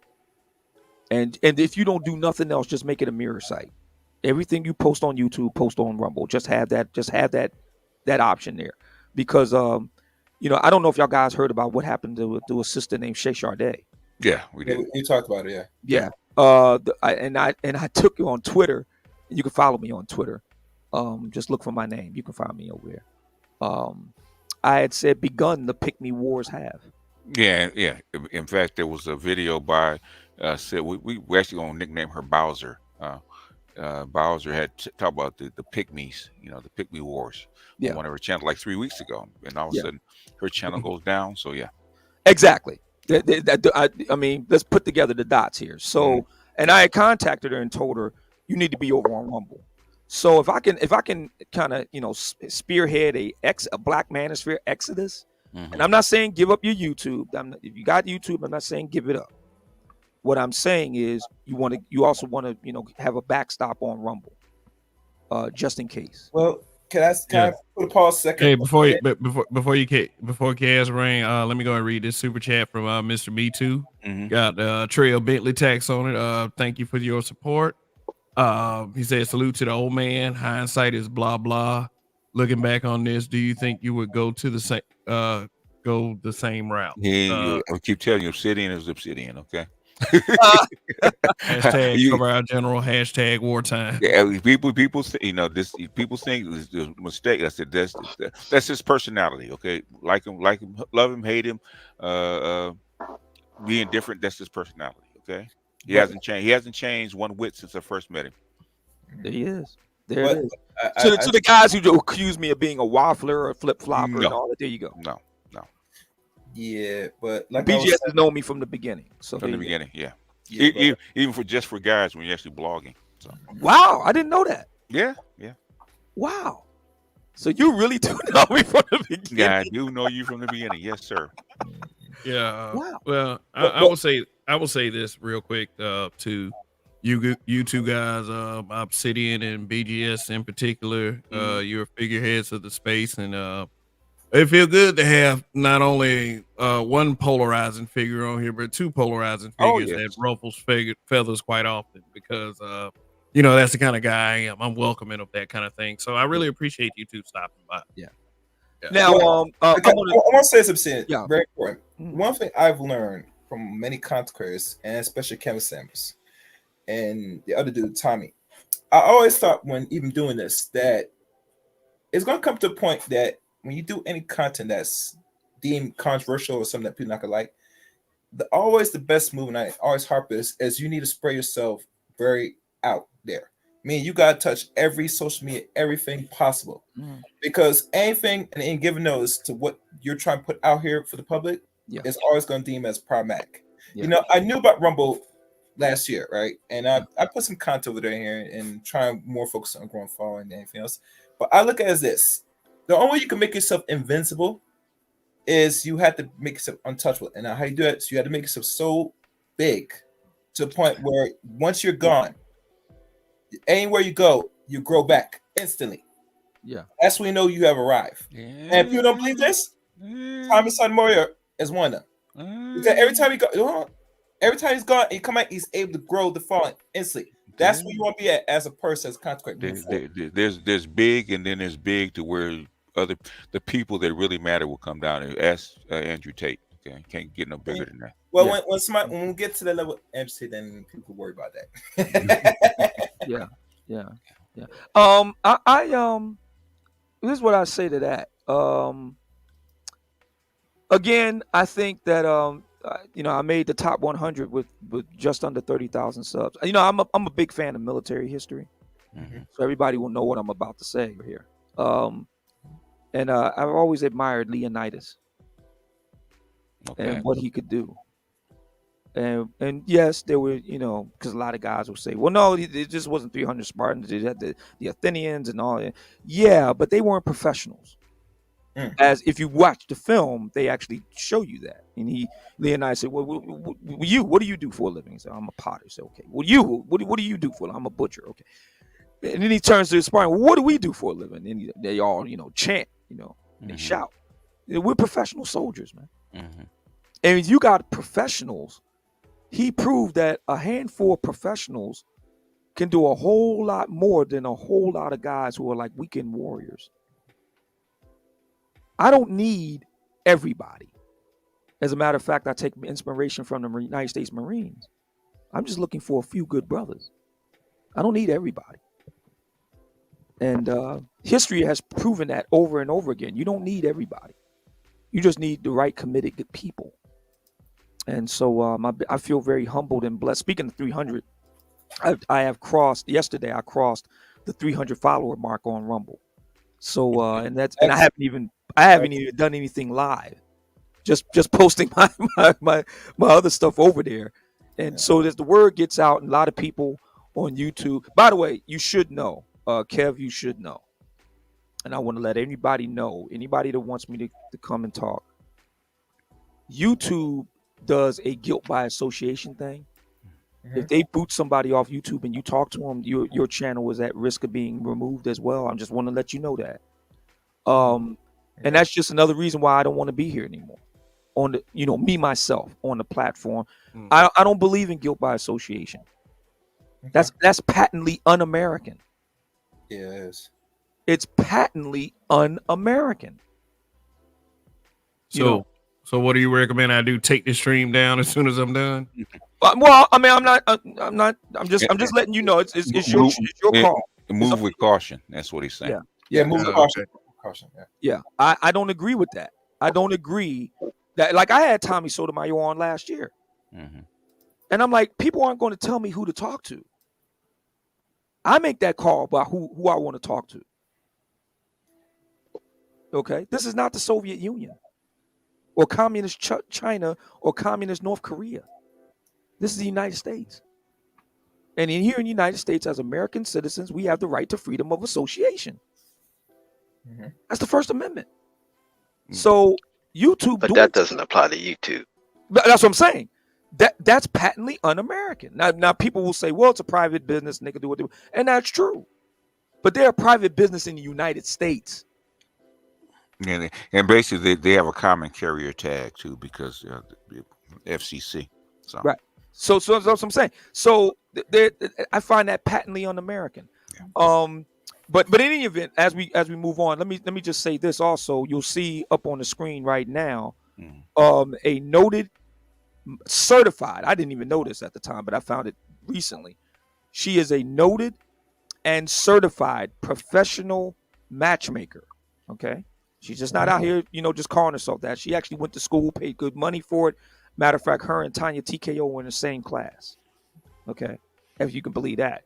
And she was considering throwing in the towel, like Crystalline Cares and Miss Pink Pill and April Mason and Rebecca Lynn Pope, all these different and many others, considering throwing in the towel on black women because they were too difficult to work with. And she was considering doing the same thing until she found out about the Black Manosphere Conclave.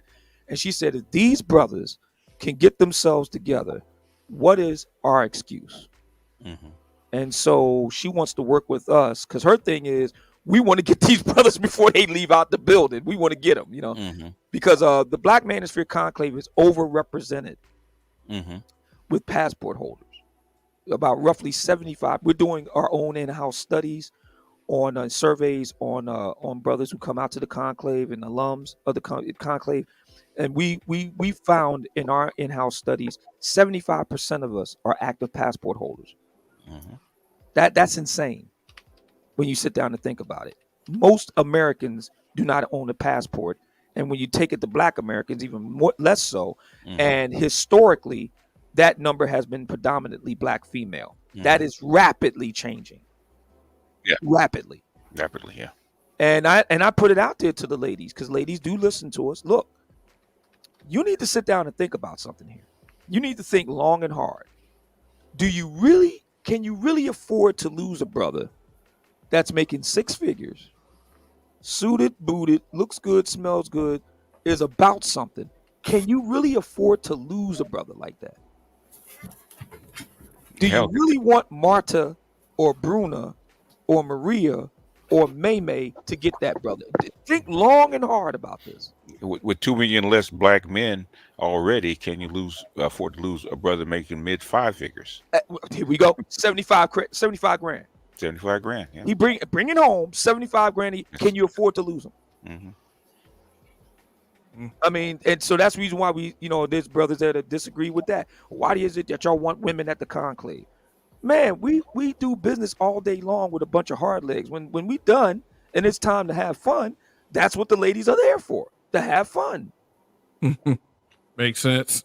Hey, let me read this super chat. Mr. Me Too with the Trail Bentley tax on. Once again, he says, salute to the old man and old man. Thanks for your work, good brothers. Hashtag support Black Men Media. Hashtag cover our generals. Hashtag wartime. Hashtag we didn't start this fight. All right. Thank you. Really appreciate the support. Thank you. Yeah, I mean, you know, the way we do it at the conclave is during business hours, the ladies are not permitted. During business hours, it's for brothers to talk about issues, and that's another thing too. You know, there are guys, the critics, say, y'all don't do anything for men. No, we don't do it for free. We don't do anything for men for free.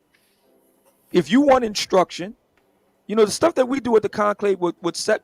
We actually did it, and I'm going to continue to do this. If you, since Harvard and all of that has been in the news, you know, Kimberly Nicole Foster's alma mater. I'll have more to say about that in a bit. But they've been in the news. And we here in the Black Manosphere, BGS is my witness, we've been saying for the longest time, the Manosphere generally, so that includes our brothers from other mothers. I have much love for our white Manosphere brothers. They've been nothing but good to me. I got my start in the white Manosphere, so I have nothing against them. And I consider them our brothers in arms. But the Black Manosphere needed to happen. Black men need to build their own thing. And we've been saying for the longest time that the Manosphere exists because American institutions have failed men and boys. We've been saying this for years. And so it's very important that we have the Black Manosphere. Now we have the Black Manosphere Conclave, and it's an honor to our friend. I affectionately refer to him as Saint Kevin.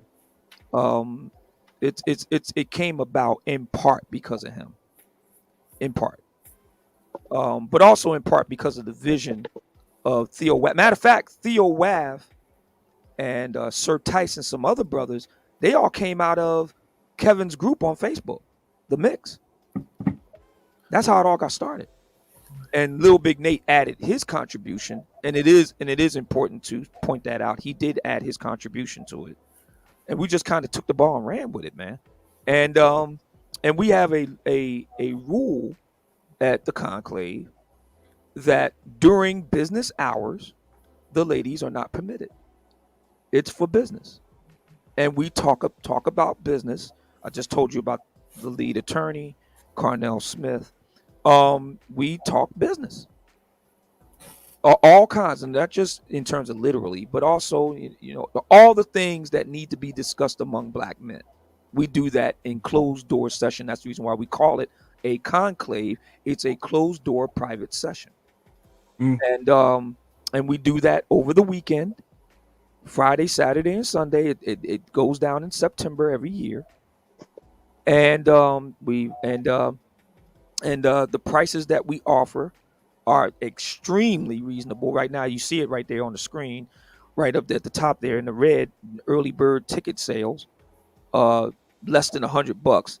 What Theo Waff does in teaching brothers tech, teaching them the skills to earn in a 21st century world. If he was to do that on the open market for real, it would set you back about 20 grand. That alone. Then you, like I said, Carnell Smith, the lead attorney, and other speakers. By the time you get finished, man, you're paying a full college tuition for a year. If it was a straight up open market, right? And so if you look at Harvard, MIT, UPenn, and I could walk to Wharton from where I live right now in Philly. I could walk to Wharton. You know how much it costs to go there for 1 year? About 60 grand. Any one of those three schools, it costs you 60 grand. We can do what they do for a whole lot less. And I think, and I can't really speak with any authority to Andrew Tate's Hustle University, so I'm not gonna go too far in the weeds with that. But I can say, with the conclave, our goal was to get Theo's vision was to get 300 Black men in STEM by the year 2025. By the end of 2025, that was his goal. Our first conclave, 100 brothers showed up. Our second conclave, 50. Our third conclave, 200.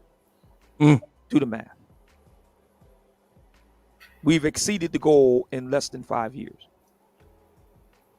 So we can do, in my opinion, we can do what so many American institutions have not, because they failed black men. They failed us, and and as we can see, increasingly they're failing our brothers from other mothers too. And so that's the reason why the Black Manosphere exists, because American institutions have failed, and nature abhors a vacuum. So, I would argue that not all cases. You want to be a heart surgeon, you got to go to college, you got to go to medical school. Granted, you want to be a lawyer, you got to go to law school. We get that. But if you want to do something in terms of law, tech, if you want to do something in terms of real estate, you want to do something in terms of investing, and so you want to do something in terms of podcasting, I would know a little bit about that, and others, TLA, so forth. You want to be at the conclave, man, and it's dirt cheap. The prices will go up March 1st. Black-manosphere.org is the website. You see the various articles that my brother Kev is putting on the screen there. It's gotten endorsements by black women. Okay, so this idea that the Black Manosphere hates black women, not true. The Black Manosphere can't get no women, not true. We're incels, not true. Don't like accomplished, smart ladies, not true. I got me and my lady friend have got like 70 podcasts. 70 of her and I interacting with each other in real time. You listen to those podcasts and see if she's a Stepford wife or pick me. Listen to them and see and make that call for yourself. So again, Kimberly Nicole Foster's just wrong. She just doesn't know what she's talking about. Go ahead, brother. Yeah. I know she's wrong. Like I said, I've been checking. Like I've been knowing about her for years, and it's always targeted black men, and nobody seems to give a shit for some reason. But let me read this super chat by Bad Black Gamer. I really appreciate it. You get this right here. He said, so have I missed out on getting an autographed copy of the Book of Obsidian? Also, salute to the old man, Master Teacher Kev in the chat. Absolutely not. You can get your book. If you want to get an autographed copy, just hit me up, man. Hit me up via email, theobsidianfiles@gmail.com. Matter of fact, I'll put that in the chat room so the brother can put it up on the screen. theobsidianfiles@gmail.com, and I'll make sure that you get a signed autograph copy, bro. Okay. And that's for anybody else listening too. If you want a copy, and that's just not for the book for the fellas. We need to get the word out to the ladies too. And I'm so glad that I wrote the book. We need to get the word out to the ladies too. Also, so just hit me up and we'll make the arrangement. Anybody else wants to get a signed autograph copy, email me and we'll go from there. Yeah. For y'all hear that? For those who listen, that's how you get a signed copy of his book. Now, Brezileros Shelton, Cash App me. Thank you once again for supporting. You get this, my brother. He says, I support the Black Manosphere leaving YouTube. That's what he says. So yeah, I think personally, yeah, I think we should just pack up and again, do your own research. Don't take my word for it. There's a reason why Rumble exists. I always have this phrase, nature abhors a vacuum. And there's a reason why Rumble exists. So if you do your research on Rumble, that kind of takes you down the tumbling down the rabbit hole, and you'll see exactly why I have the position that I do. And I think that, like I said, if I can kind of spearhead a kind of mass exodus, we kind of have our own promised land now. If I'd have known, and there was a brother that asked earlier, so let me answer it. Would I have done anything different? Yes, I would have done one thing different. If I'd have known about Rumble came into existence 2013. I started on YouTube in 2015. If I'd have known about Rumble back then, I would have never went to YouTube. Rumble's been out that long? Yeah. Yes, it's been out for a decade. When I Googled it, that's why I was looking, because someone told me about Rumble a year ago, and I was looking and said, how long Rumble been in existence? They've been around since almost 11 years. Yeah. Mm-hmm. And think about this, because now we're in the election year. It's going to probably have more followers now, because no one's going to go to YouTube to find the actual information what's going on. They're going to go. Oh, yeah. So actually, Rumble, this is probably the time the Rumble, since they've been out for a decade, to really grow and really be present, to be actually competing against YouTube now. Yeah. So Oh. I'm glad that it all happened the way that it did, because like I said, if I can help spearhead a kind of exodus, I'll be very happy to do that, because we need to have our own space, man. And we're never going to get a fair shake on YouTube, and it's starting to happen to black women now. Like I said, Shay Sade. So, and as BGS it more rightly pointed out, look at the timing of it. Look at the timing. So, Kimberly Nicole Foster, is accusing my lady of being a pick me, and and supporting digital terrorism against me. No, she just disagrees with you. She disagreed one time, and that was it. And you set out to destroy her because you're insecure and you can't handle disagreement. And that's what insecure people do. Secure people don't mind people disagreeing with them. It's insecure people who do. And you're insecure. And that's the truth. And that's not her fault. That's your fault. Yeah. So, Obsidian, while you're here, I would like to open the floor to some questions that these other guys on the panel may have, or any concerns that may have. I would like to start with Sir Me, Anthony. please. Thank you. Yeah. Greetings, Obsidian. Hey, what's going on, brother? Welcome from the 215. Thank you. Yes. I came up here before you got on as on the other side of the fence. I'm not really cheering your cause. Mm-hmm. But I'm not going to go into that right now while you're here, because I don't think it's really useful. One question I would like to ask is, when people try to admonish you, why don't you listen? And I have another question after this. I won't be long. People admonish me. Why don't I listen? So I don't understand what you mean. Well, people try to say pump the brakes with some of your actions. Such as? And let's just say with this latest thing here. And I think that was good advice, but you chose to go forward. Why? Why? Okay, so with good counsel, why go forward? Okay, so first of all, I don't consider it being good counsel.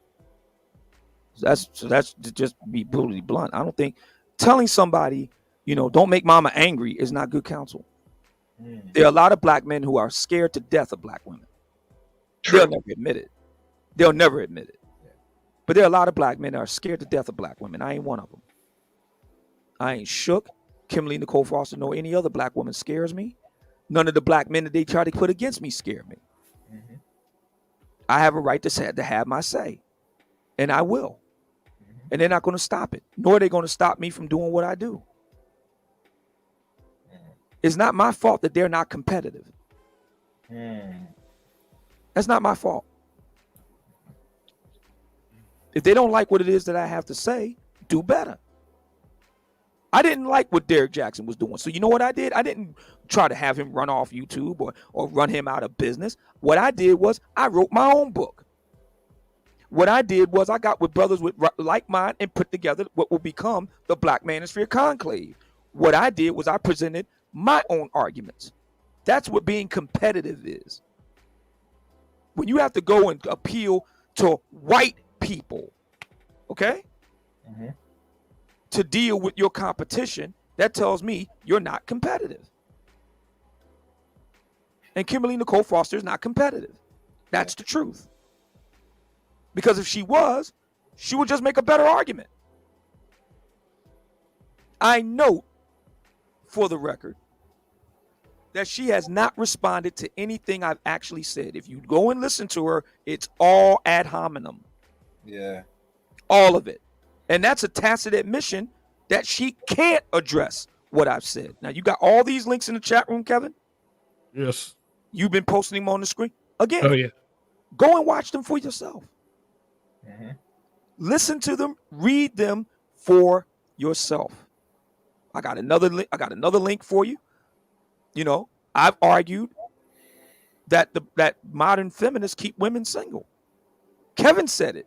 Ace Metaphor said it. So again, this isn't just a Manosphere thing. You got Kevin saying it. You got Ace Meta. I know him personally. Ace Metaphor said the same thing on the dais. If it's not true, prove it. I say that the Black Manosphere does more for black women than black feminists do. What's the proof of that? What's the proof of that? Me and my lady been together 15 years. Dr. Thunder's been with his wife 16 years. Shay Sharday is married. Danica Marie is married. Courtney Michelle has a mate. Last year, the Black Manosphere got 3 black people married. One of them a black woman. Okay. What can Kimberly Nicole Foster and the modern black feminists say in response? How many black people have they gotten married last year? Is it more than 3? Because we got 3 with receipts. So the Black Manosphere is actually doing more for black women than modern black feminists do. You want to stay single, mess around with those black feminists. You want to get a man that's worth a damn, you know where to be. It really is that simple. Can I ask the second part? Yeah. I just want to be quick with time for possibly other people who might want to ask, but yeah. Is this something that you would have wanted? What is the like on last week at this time? Would you have said, I'm ready to, hang this YouTube thing up? Actually, I was. Come next week. If you're saying last week, because last week is when everything. Well, I got my time wrong. Okay, 3 weeks ago. At the beginning of the year, January 1st. How about yeah. Like I said, if I'd have known about Rumble sooner and knew it, in the degree and detail that I did, I would have never been here. I would have just sidestepped YouTube altogether. Yeah. Hindsight is 20/20. True. And I'm not one of these type of people, and I'm very kind of dismayed and to some extent embarrassed by black men and the way that they let me put it this way. Adversity doesn't shake me. Okay. If I see adversity as a new challenge, and whether I'm up to that challenge or not, that's how I look at adversity. That sounds great, especially coming from the tradition that many of us come from, the church tradition, the motivation and so on and so forth. But I think if we're really being honest, that's not what you would have wanted on January 1st. You say that you came here for the profit motive, and this cuts into profits. Well, actually, I don't doubt that you won't be able to. Actually, it doesn't, because that's one of the great things about Rumble. You can make money, unlike YouTube. And I'm not going to assume that you know this, so I'm just going to put it out there. On YouTube, you have to have a certain number of subscribers and a certain amount of watch time before you can even be considered for monetization. Yeah, that's not true on Rumble. From day one, you can start making money. Yeah, day one. Yeah. You don't have to have a minimum subscriber requirement. You don't have to have a minimum watch time requirement. You can make money from day one on Rumble. So, we want to talk about profits? There you go. How many subscribers you need in order to go live on 30. But if you pay for StreamYard, if I can remember Obsidian, you can go immediately, because Obsidian had, well, he probably have it now because you go to channel quick, right? How it works to go live on StreamYard, it's like 30, but if you pay into StreamYard, I think you can go immediately. From, if I can remember, that's what you said. Mine just says 3 followers in order to go live. No. Followers. You need more than that. You need 30. You gotta have 30, at least. But we know this. It's a lot less than you need on YouTube. Exactly. We know whatever that number is, it's a lot less. Mm-hmm. So again, we want to talk about profits. Rumble has a much different structure. It's designed, like I said this earlier, it's designed for the Black Manosphere. Mm-hmm. It really is. If you know Rumble, if you sit down and take the time to do your research, and like I said, my only regret was that I didn't know about it sooner. Yeah. If I'd have known about it sooner, I'm out of here. Yeah. I'm gone. That's it. Because it's just a better deal all the way around. If you're a black Manospherean, it's a better deal. It's just all the way around. It's a better deal. And one other thing people did not know, Obsidian, some of your top content creators on YouTube is already on Rumble already. Like he has Rumble. He's on Rumble. He posts things on Rumble. So, like I said, you have to spread yourself wide out. People think that if you're no longer here, money's gone. No, there are many other platforms. When you're a person that you have a vision and a goal, and your whole intention to make money, you will find ways to make money. I think the problem of Obsidian, and you probably addressed it many times, black men have a very much scarcity mindset. And if everything falls, that's it. If your intention is to put out the content, make as much money possible, you do what's necessary. Yeah. And if you're that good, anywhere you go, money should be following you anyway. Sure. Damn. So that's basically my fault then that I'm not posting my Rumble link in my. Okay. There it is. No, it's more not your fault. Is you gotta understand that you have to do this anyway, because you can't just put all your eggs in one basket. The ones that try to fight this, that makes total sense, Brother Chaos. Thank you. The ones that you fight this, and don't get me wrong, I love YouTube. YouTube's nice, but when I look at in the short term, long term things, if I would have spread out much further, it could be made better. But because I focus on here, and the growth here is determined that you're going to stay stuck here. And ones that celebrate, let me tell you something. Once certain people that's good on YouTube gone, right? It's going to leave playing for the other content creators to say, now, what can you do now? Can you get the audience that BGS, UFC, or anybody, and hold an attention span of 300 to 400 people on a live stream a day? Can you do that? Most of them will say absolutely they cannot. And speaking of that, on Rumble, how comfortable are you over there? Very. Yes. Very. I give you a disclaimer. You heard Little Big Nate Ray Hammonds? Oh yeah, that loud nigga. Yeah. Let us say this: what Lil Nick could not do on YouTube, he's doing a lot on Rumble, and trust me, it's like uncensored. Yeah. So, hey, I like his term, his Luciferian left.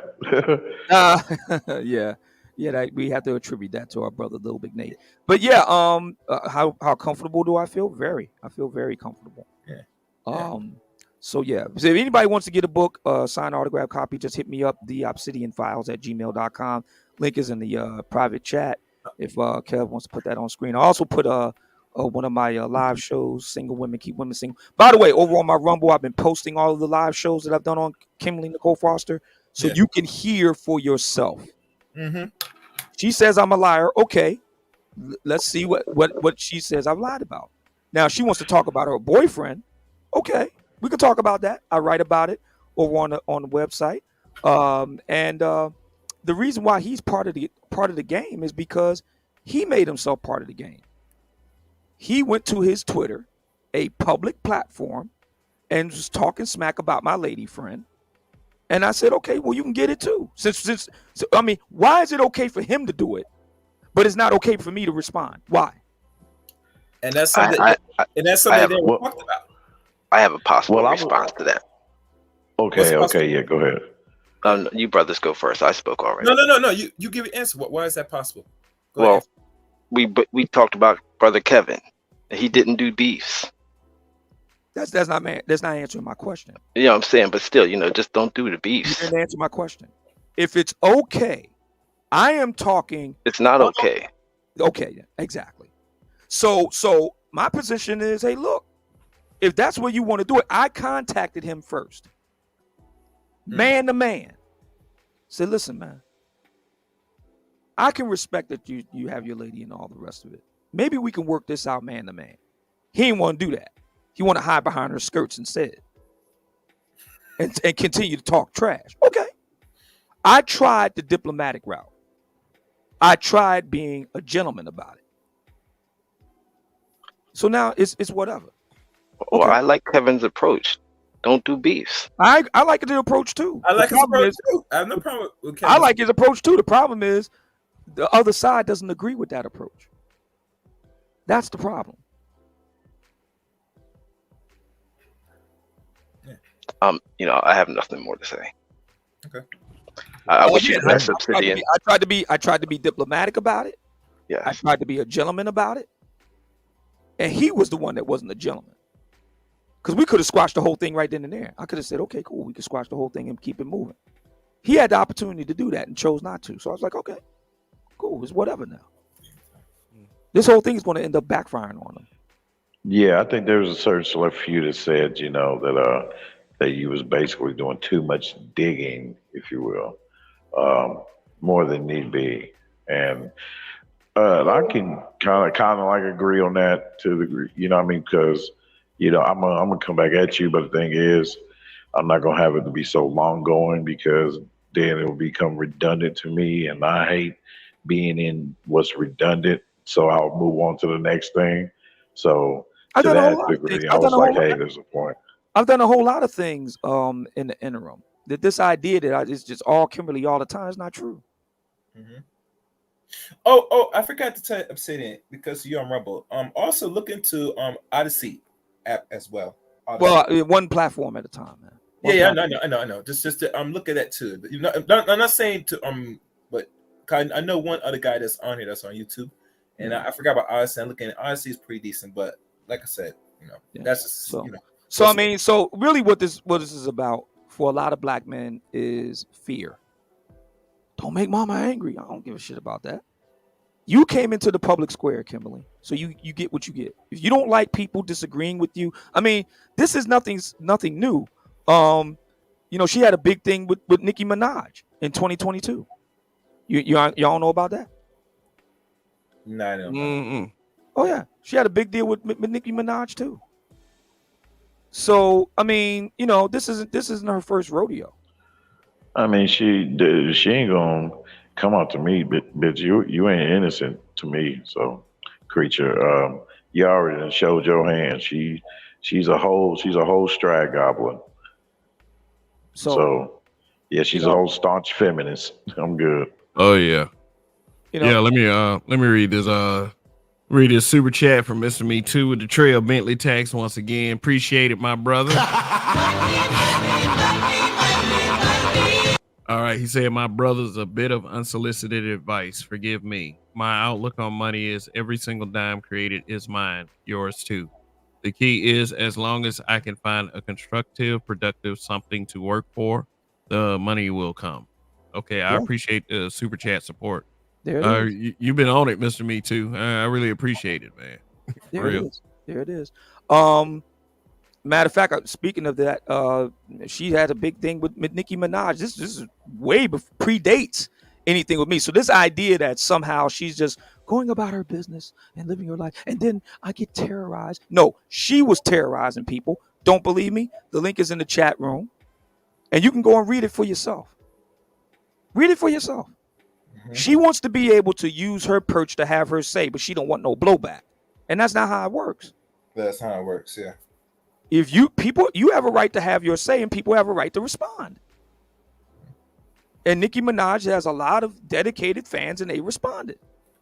Now, do I endorse how they responded? Not necessarily. I don't necessarily endorse that, but they responded, and that's what you get. They wouldn't have said anything if you didn't say anything, Kimberly. That's how it works.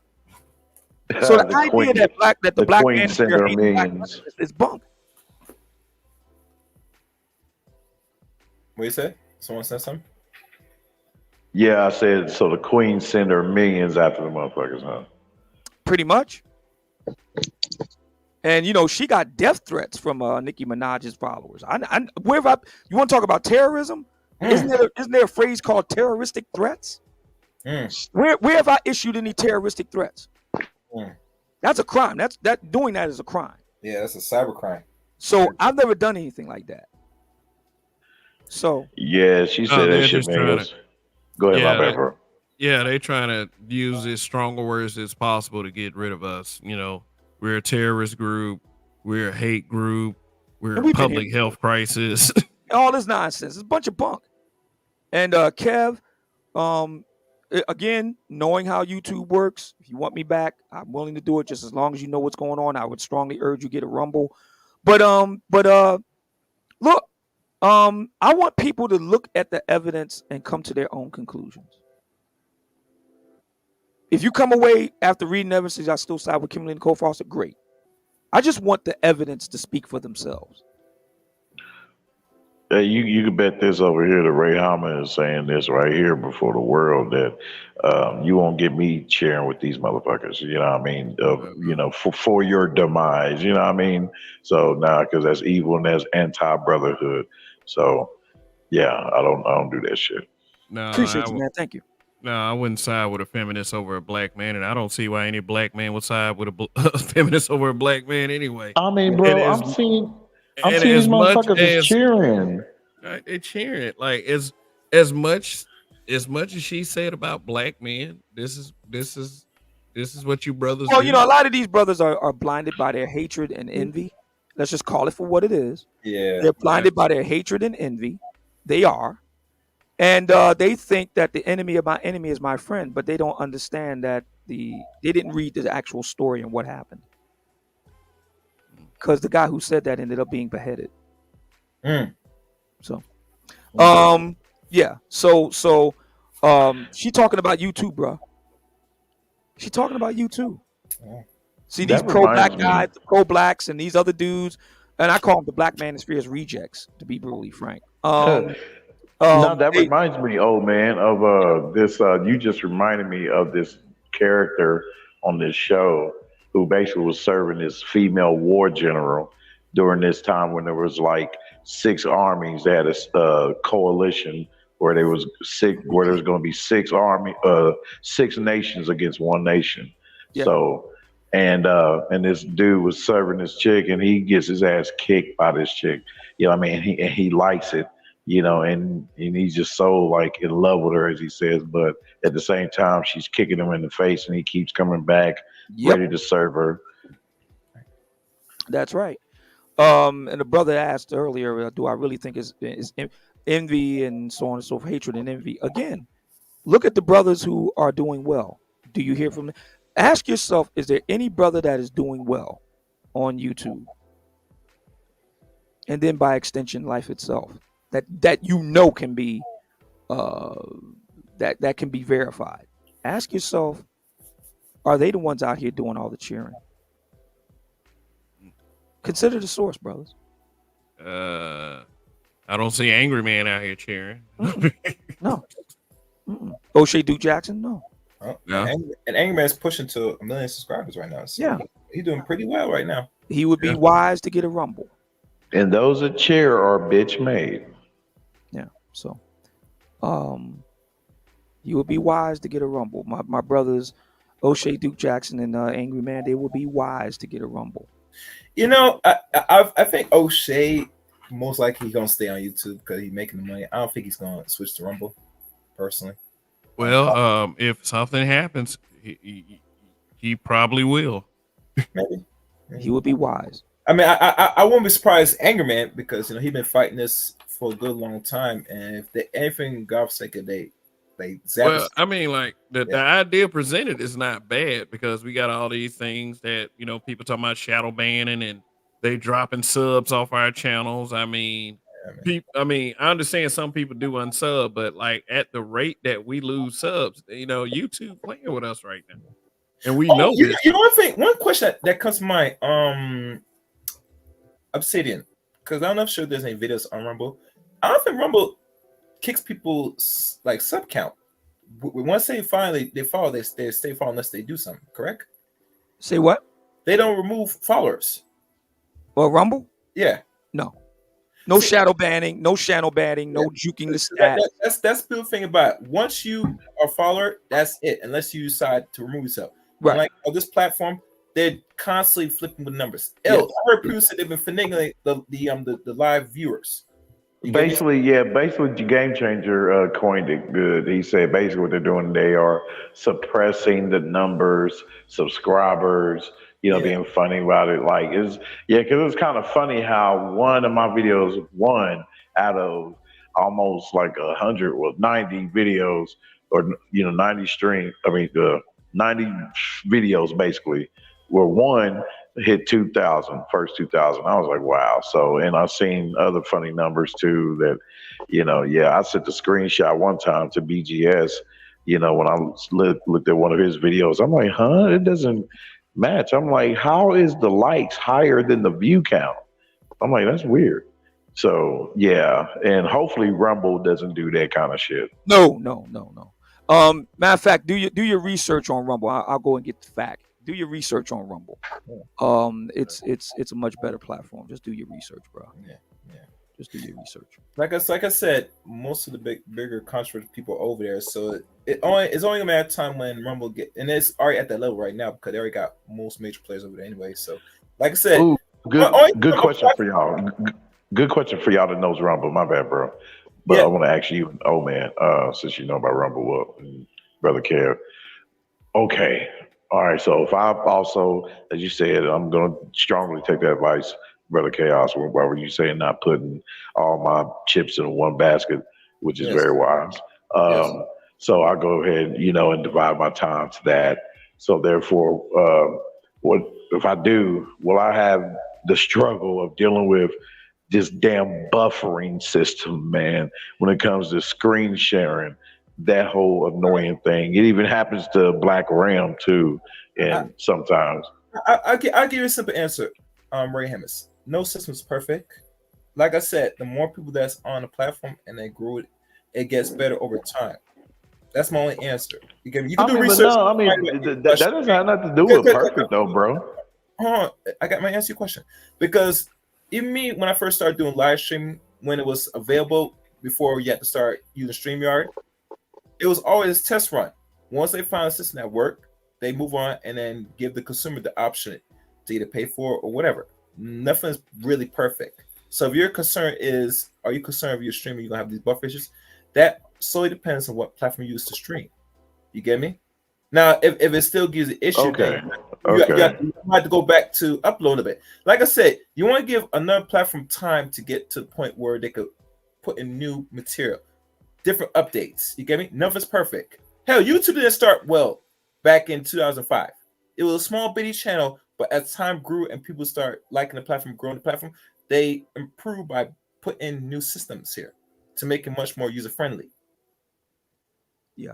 So just everything starts small, but when you get everything together, it's going to happen a lot faster now. Yeah, it's going to happen. You ever heard of Moore's law? Anybody knows about that Moore's law? Moore's law. I think. So that's why I'm not shook by any of this. Are you talking about anything that can go wrong, or something like that? No, Moore's law. No, it means everything that multiplies. Well, everything you have to add more to it. Okay. I forgot the index, but it goes around. Okay. Moore's law is the observation that the number of transistors on an integrated circuit will double every 2 years with minimal rise in cost. Intel co-founder Gordon Moore predicted a doubling of transistors every year for the next 10 years in his original paper published in 1965. So, yeah. All right. So things happen at a more rapid rate. As the tech gets better, things happen faster. Yeah. So, as Chaos Rain was describing with YouTube in 2009, starting out in 2005, actually, really. Yeah. YouTube starting out in 2005, and everything that is done since then is going to be different with Rumble because Rumble started almost a decade later. Yeah. And has been able to, gain ground a lot faster. So there you go. Yeah. Okay. Well, I'm probably gonna start pushing for all my subs that watch my lives to start going over to Rumble once I can find out how to simulcast between Rumble because I already have a channel. You can simulcast. Matter of fact, there's a really good video on it. Let me get it for you. There's a really good video out on how to. Number one, you have to use a RTMP link, and it's very simple. How to use StreamYard on Rumble, and that video will also train you on how to simulcast at the same time. And you can simulcast with not just on YouTube, but you can simulcast Instagram, Facebook, wherever. So the link is in the chat room. you'll be able to look at that. So and study it. So I strongly urge every time anybody wants me to come here on YouTube to chop it up, I'm urging them to get a Rumble. I'm not saying that they leave YouTube, just have a Rumble. Yeah, have Rumble. Yeah, you have put anything. Grow your Rumble and back it up and basically make it a mirror. Yeah. Channel. Whatever you do here, upload it over there just in case. Yeah, because I'm thinking Okay. there's be more automated purges, and there's going to be more flagging campaigns. That's I mean, this is the old this is the old playbook of modern black feminists and their hater lackeys is the flagging thing. They did this back in 2016. Like I said, back then I didn't know about Rumble, so I only thought I had one alternative, and that was YouTube. This time around, so what? If I can do it here, I can do it anywhere.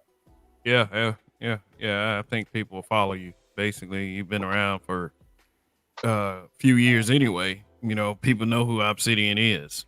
Yep. But yeah, I'm gonna go ahead and say this, and then I'm gonna shut it down because we're about at 4 hours.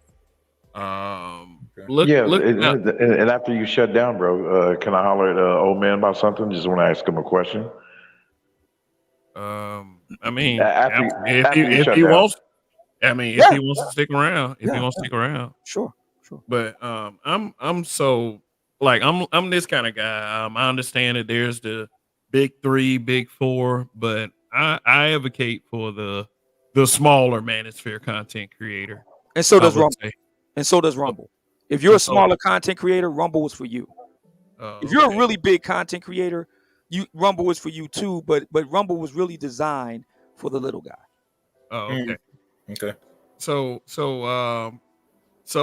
have there ever been like I wouldn't even say so much conversations, but talks about like how the Black Manosphere, you know, just from you guys being the bigger guys, how this space is expanding, and there's so many other smaller content creators coming in to represent, and what plan might have been to, you know, besides the conclave, to get the guys to kind of fortify and make this space a meaningful place where black men can flourish and, you know, say what's on their mind and help each other out at network and market.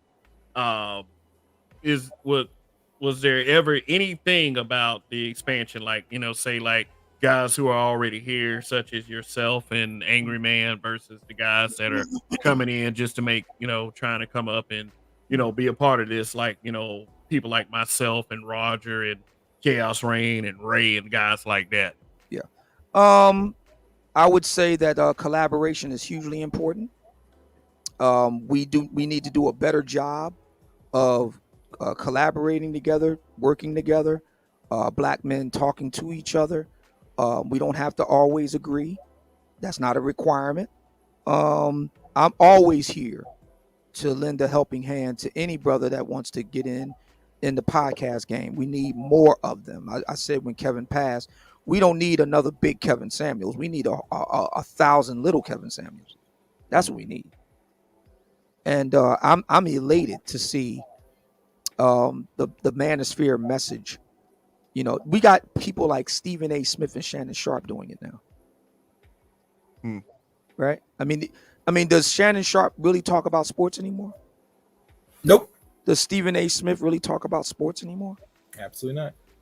I mean, they're talking about what we're talking about. That shows you the strength and the breadth of the Black Manosphere message, and it's spreading. And nothing that the Kimberly Nicole Fosters will do will be able to stop that, because they're fighting against an idea, and they're fighting against an idea whose time has finally come.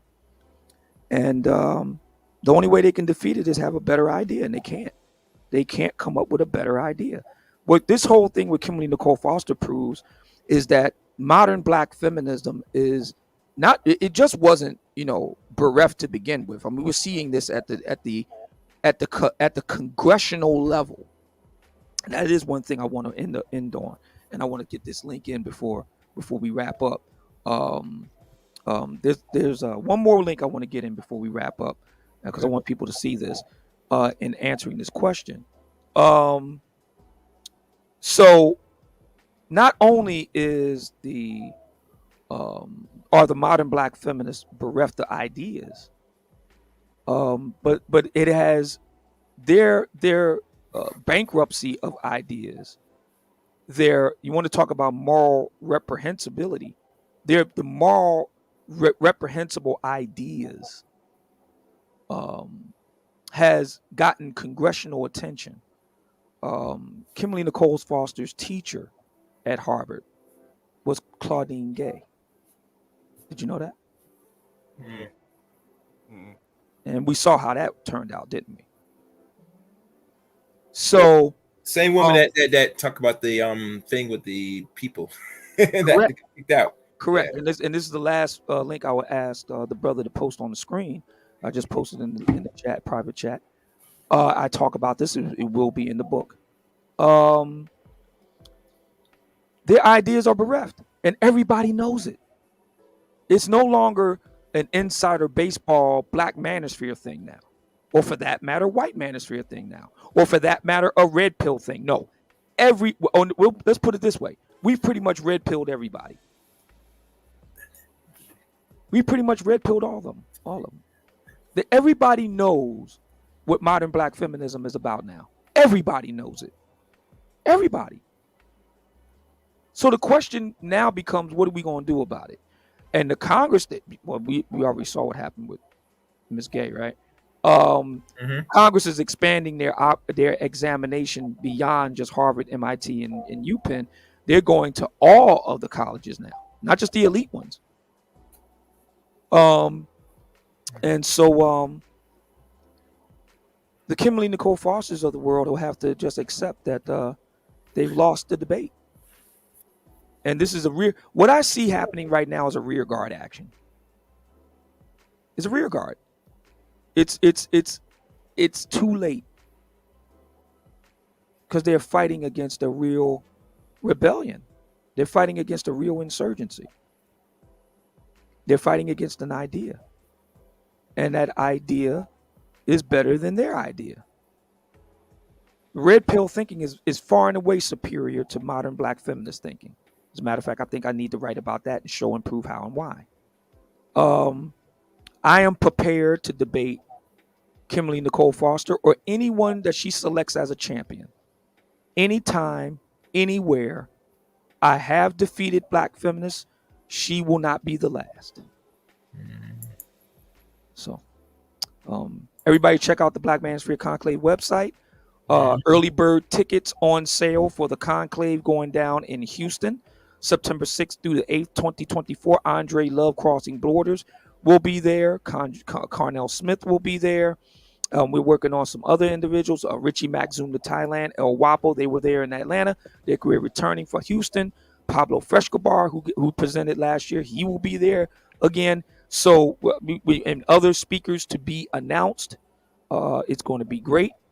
Looking forward to see you all. Ladies, if you would like to attend, it's free.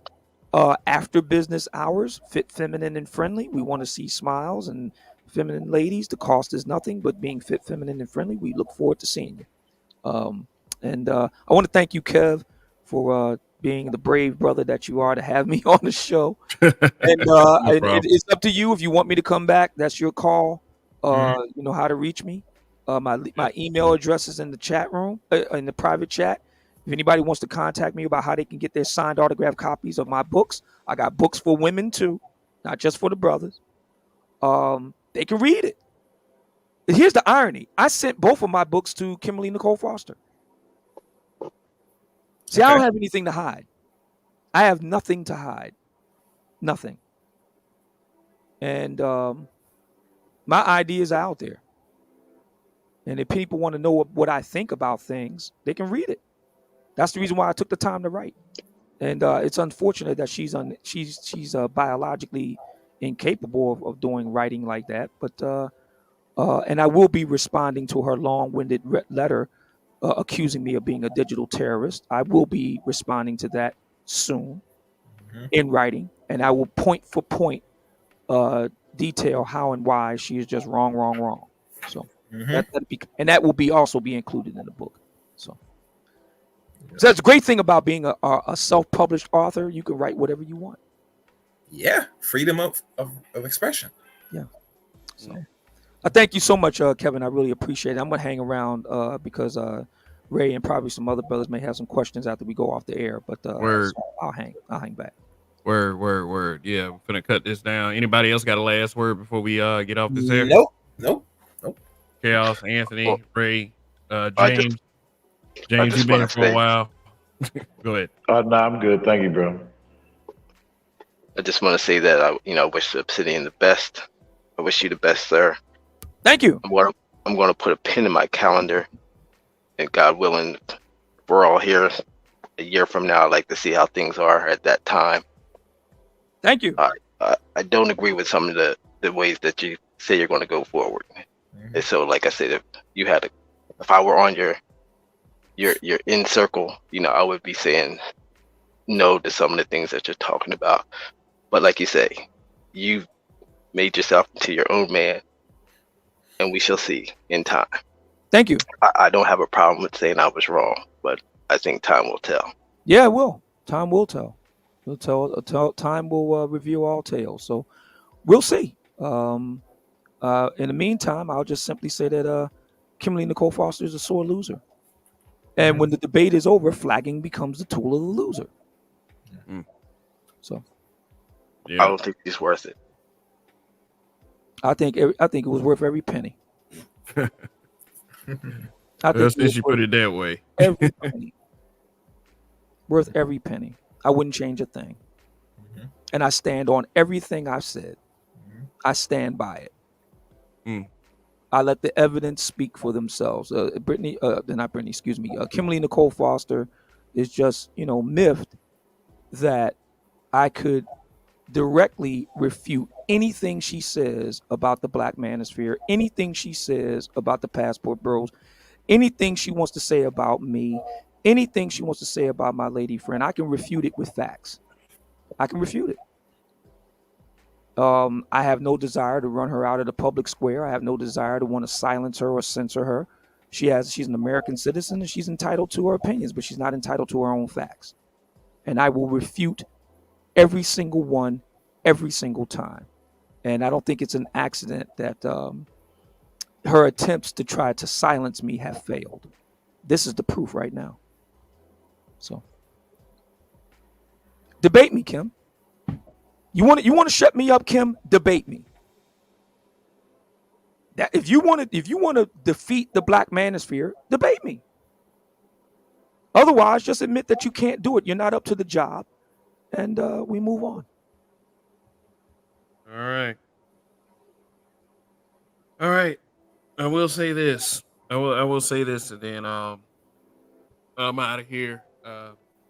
Yeah, and hopefully I'll see most of you who are watching now.